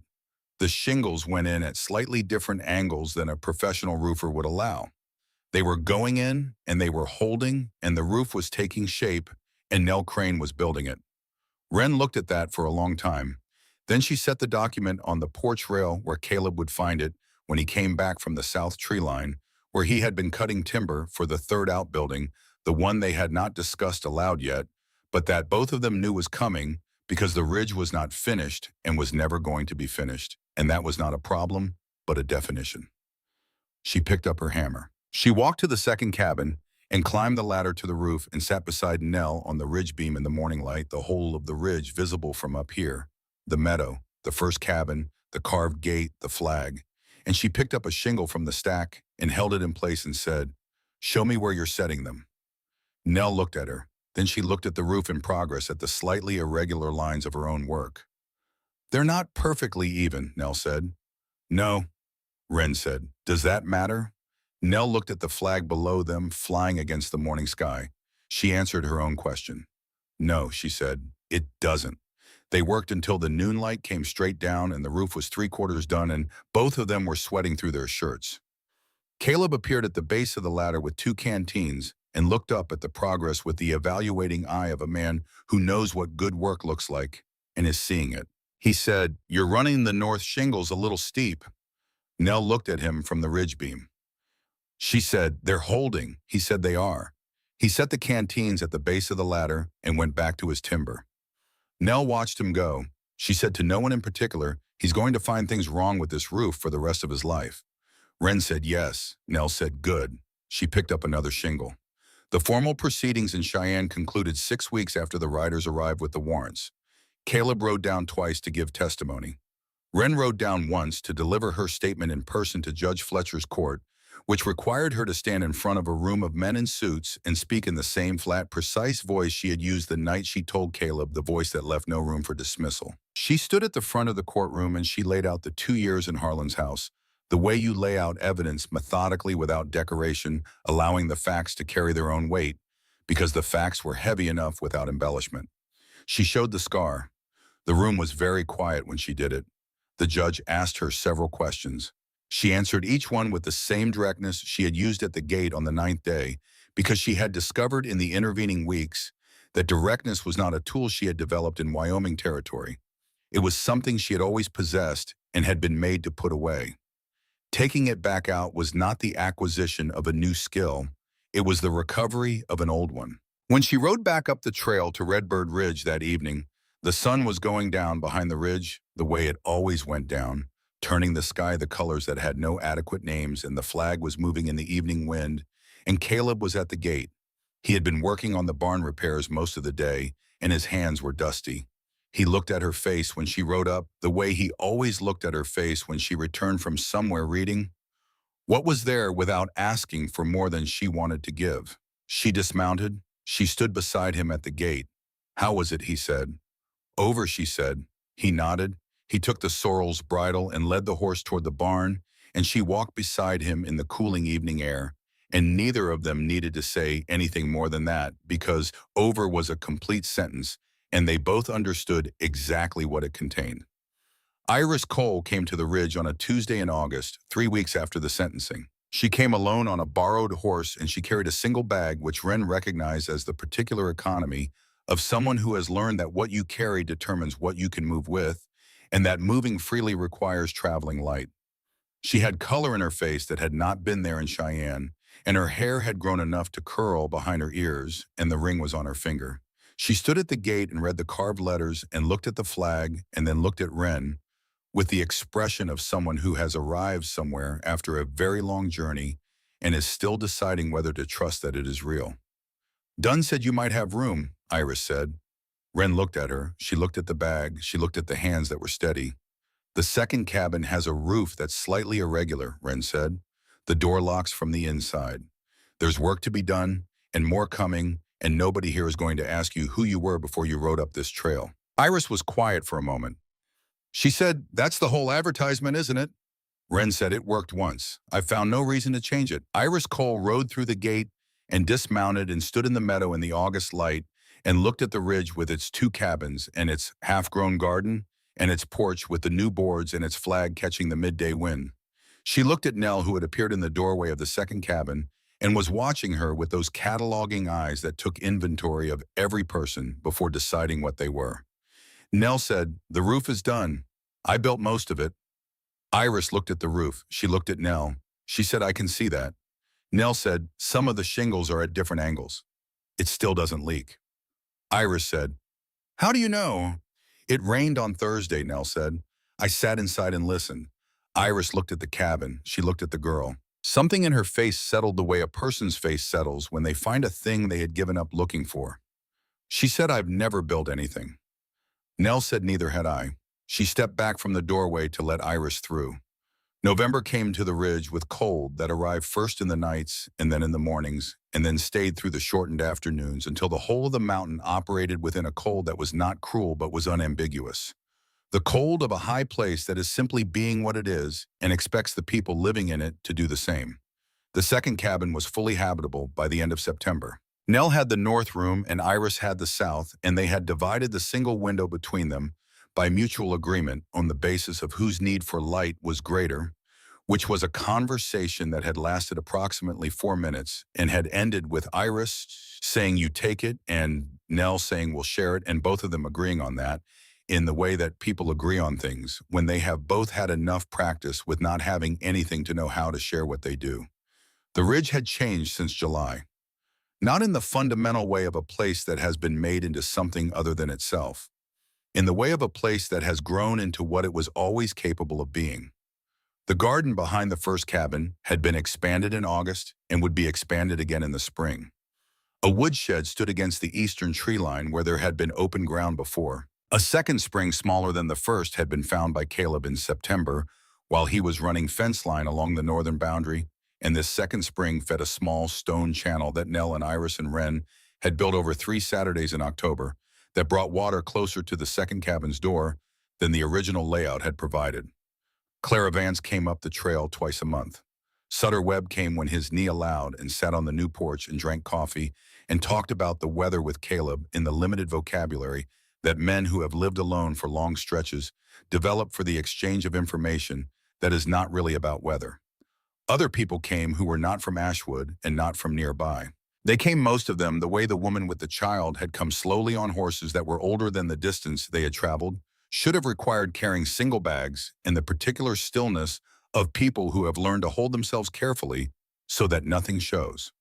They came because someone at a trading post had mentioned a flag on a ridge, or because a letter had found its way to them through the informal network of women who know where the doors are that lock from the inside, or simply because they had been moving west for long enough that the moving itself had become a form of searching, and the searching had eventually led them here. Not all of them stayed. Some came for a week and left with something Wren could not have named, but recognized a quality of steadiness that had not been there when they arrived, the specific change in a person's posture that happens when they have spent time in a place where nobody is trying to make them smaller. They left and went on to wherever they were going, and sometimes they sent letters, and sometimes they did not, and Wren found that this was acceptable because refuge is not the same as keeping. Refuge is what allows a person to choose where they go next. Some stayed. By November, there were 6 people living on Redbird Ridge, and by the following spring, there would be 8, and none of them had arrived here on the terms that Harlan Cross had set out in his careful forged contract, and all of them had arrived on the terms that Caleb Stone had set out in a newspaper advertisement that leaned right and pressed hard and wasted no curves. There is a door that locks from the inside. Wren was in the garden on a Wednesday in late November when she heard the horse. She heard it before she saw it, the sound of hooves on the lower trail at the uncertain pace of someone who is looking, rather than arriving, and she felt something move through her chest at the sound, not fear, or not only fear, but the specific alertness of a person whose body has learned to read approach before it can be seen. She straightened from the garden row, and she looked at the trail. The horse that appeared at the bend was brown and tired. The woman on it was young, younger than Wren had been when she arrived, though the young sat on her the way it sits on people who have been given too much experience, too early, like something that fit incorrectly and had been worn until it shaped itself to the wrong measurements. She had a child on her lap wrapped in her coat. The child was awake and watchful the way young children are watchful in situations they do not understand, but have learned to read by the quality of the adults around them. The woman stopped her horse at the gate. She looked at the carved letters. She read them slowly the way you read something you are trying to decide whether to believe. Then she looked up at the flag. The November wind was steady and cold, and the flag was fully extended in it, the black fabric taut, the red bird with its wings spread wide, and the open hands below it, in the three words visible from the gate without any difficulty. The woman looked at the flag for a long time. Wren walked to the gate. She did not hurry. She moved the way she had learned to move toward people who arrived the way this woman was arriving, without urgency, without the specific pressure of someone who wants something from the encounter. Because urgency and wanting are things that a person who has been managed by other people's urgency and other people's wanting can feel from a considerable distance, and they produce in such a person an instinct to become still and give nothing away. She stopped on her side of the gate. The woman said, "Someone at a farm outside Laramie told me about this place. She said there was a ridge with a flag." She pressed her lips together briefly. She said if you needed a door that locked from the inside, this was the place. Wren looked at her. She looked at the child whose eyes were on her with the serious, unblinking attention of someone trying to determine whether this person was safe. She looked at the woman's hands on the reins and at the particular quality of stillness she was holding herself. In the stillness she recognized because she had worn it herself through 2 years in St. Louis and through a train ride and through a platform in July and through 11 days of carrying a newspaper inside her left boot. The stillness of a person who has learned to hold themselves very carefully so that nothing shows. She opened the gate. The woman rode through. Behind her, the gate stayed open. Wren did not close it. She had not closed it once since Caleb carved the letters into the post, and she had no intention of starting now. An open gate was an argument made in wood, the simplest possible statement of what this ground was for and what it would remain. Caleb came around from the woodpile.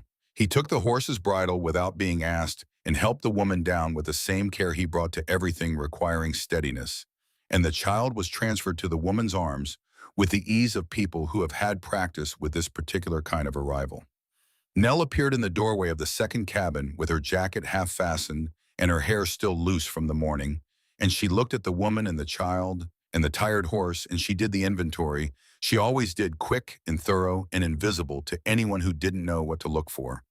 Then she stepped back from the doorway and said, "There's coffee on the stove. Come inside and sit down. Nobody's going to ask you anything you don't want to answer." The woman looked at her. Then she looked at the cabin door at the threshold at the interior, visible beyond it, the plain furniture, the stove, the window that let in the November light. She stepped through.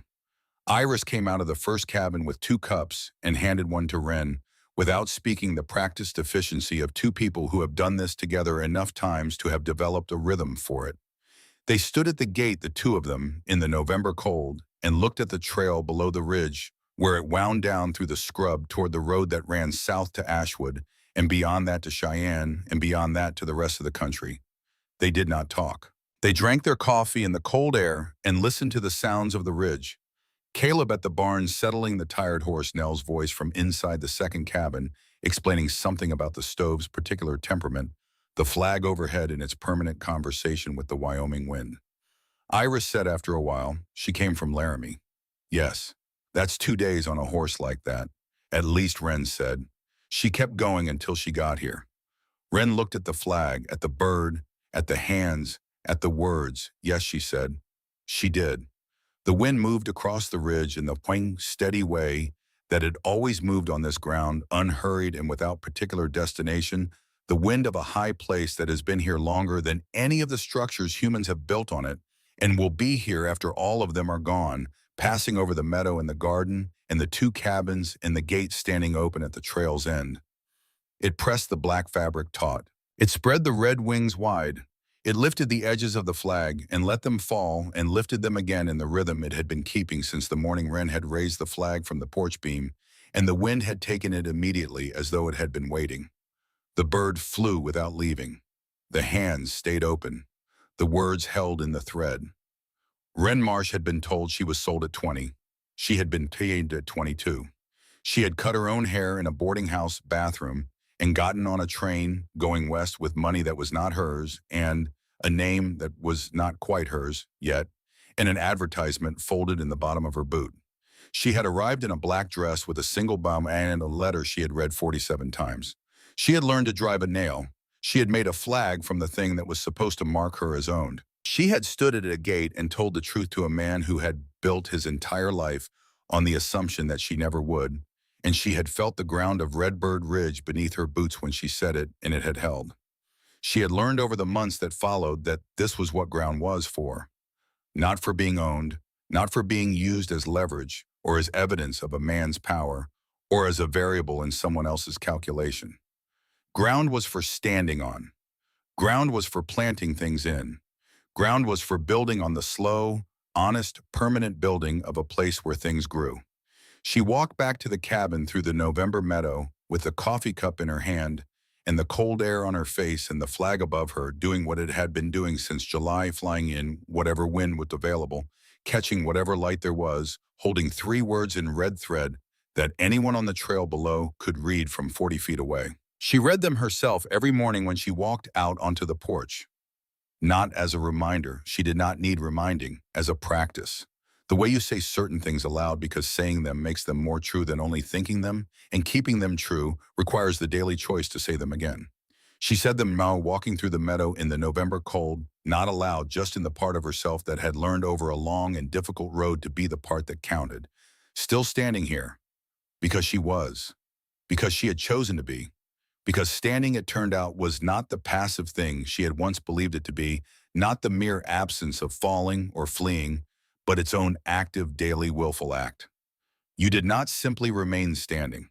You chose it again every morning with your boots on the ground and your hands at the work and your name on the land and the door locked from the inside by your own hand. She chose it on the morning of the first real snow when the ridge went white and the flag went dark against it, and Nell threw open the second cabin door and said something entirely inappropriate for a 14-year-old, and then laughed the kind of laugh that is mostly just the sound of being surprised by joy. She chose it on the morning Caleb brought her coffee without being asked, which he had begun doing at some point that neither of them had marked as quietly and without ceremony, as he did everything because he was a man who expressed what he felt through the accumulated weight of small daily choices, rather than through declarations, and she had come to understand that this was a language she was fluent in. She chose it on the morning the second letter arrived from her father in St. Louis. He had received her letter, the one she had eventually sent, and he had written back in handwriting that leaned right, which meant he was trying, which meant the bottle's hold was not absolute, which meant the road between them was not closed even if it was long and would require more walking than either of them had done yet. She chose it on every ordinary morning that followed the mornings with nothing in them worth recording, coffee and hammering, and the smell of pine and the sound of the ridge, doing what a ridge does, which is simply persist day after day, unchanged by the small dramas that move across it, the way weather moves present and then gone and then present again. She walked up the porch steps and pushed open the door. Inside the cabin smelled of coffee and wood smoke, and the wool blanket on the cot that still smelled of soap and open air. The tintype photograph was on its shelf. Margaret and Samuel in their plain wooden frame, looking at whatever they had been looking at in the moment someone decided to record them. Below it, the Bible with the cracked spine. Below that, the small carved horse pale wood patient hand. She had added one thing to the shelf, a length of black fabric folded neatly too small to be a flag. The remnant from the cutting, the piece that had not been used when she remade the dress, preserved without quite knowing why, carried up from the bottom of the canvas bag one afternoon and set on the shelf in the same spirit she had set the key down on the first night. Some things you keep because they remind you of what you decided. The dress had become the flag. The flag flew every day.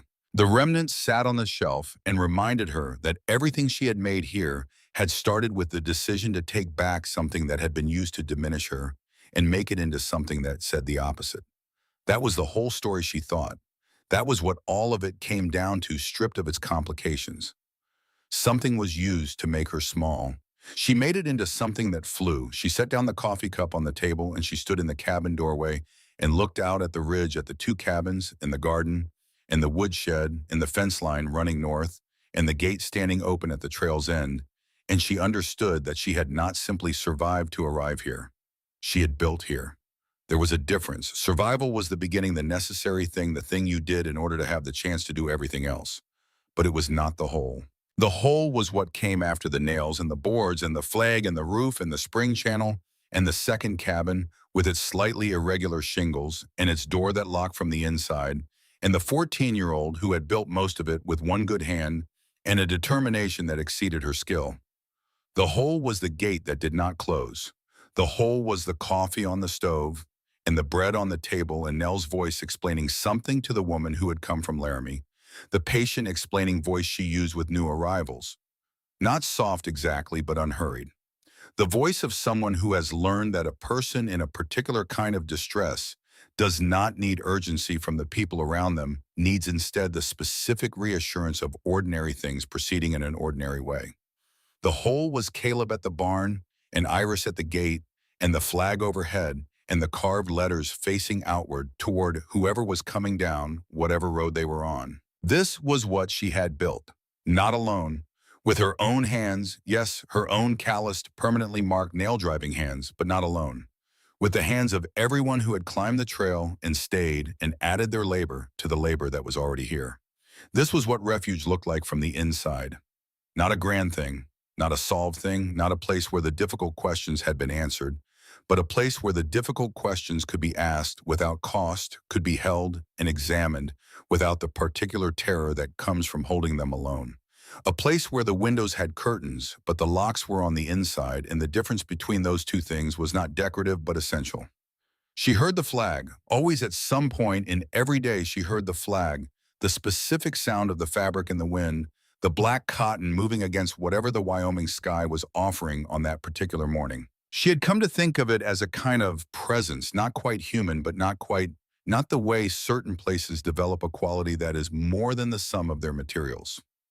The flag said, "Still standing here," which meant I was here yesterday and I am here today and I intend to be here tomorrow. And the wind can do what it wants with that. But the words will hold, the thread will hold, the fabric will hold, because the woman who made this made it to last, and she is still making things that last, and she has not stopped and does not intend to. Wren Marsh stood in the doorway of the cabin she had arrived at with a single bag and a letter she had read 47 times, and she looked at the ridge she had helped build into what it was, and she breathed the November air that tasted of pine and snow and wood smoke and the particular cleanness of a high place that does not apologize for what it is. She heard Nell's laugh from the second cabin. She heard Caleb's hammer from somewhere behind the barn. She heard the flag. She stepped back inside. She picked up her hammer. She went to work.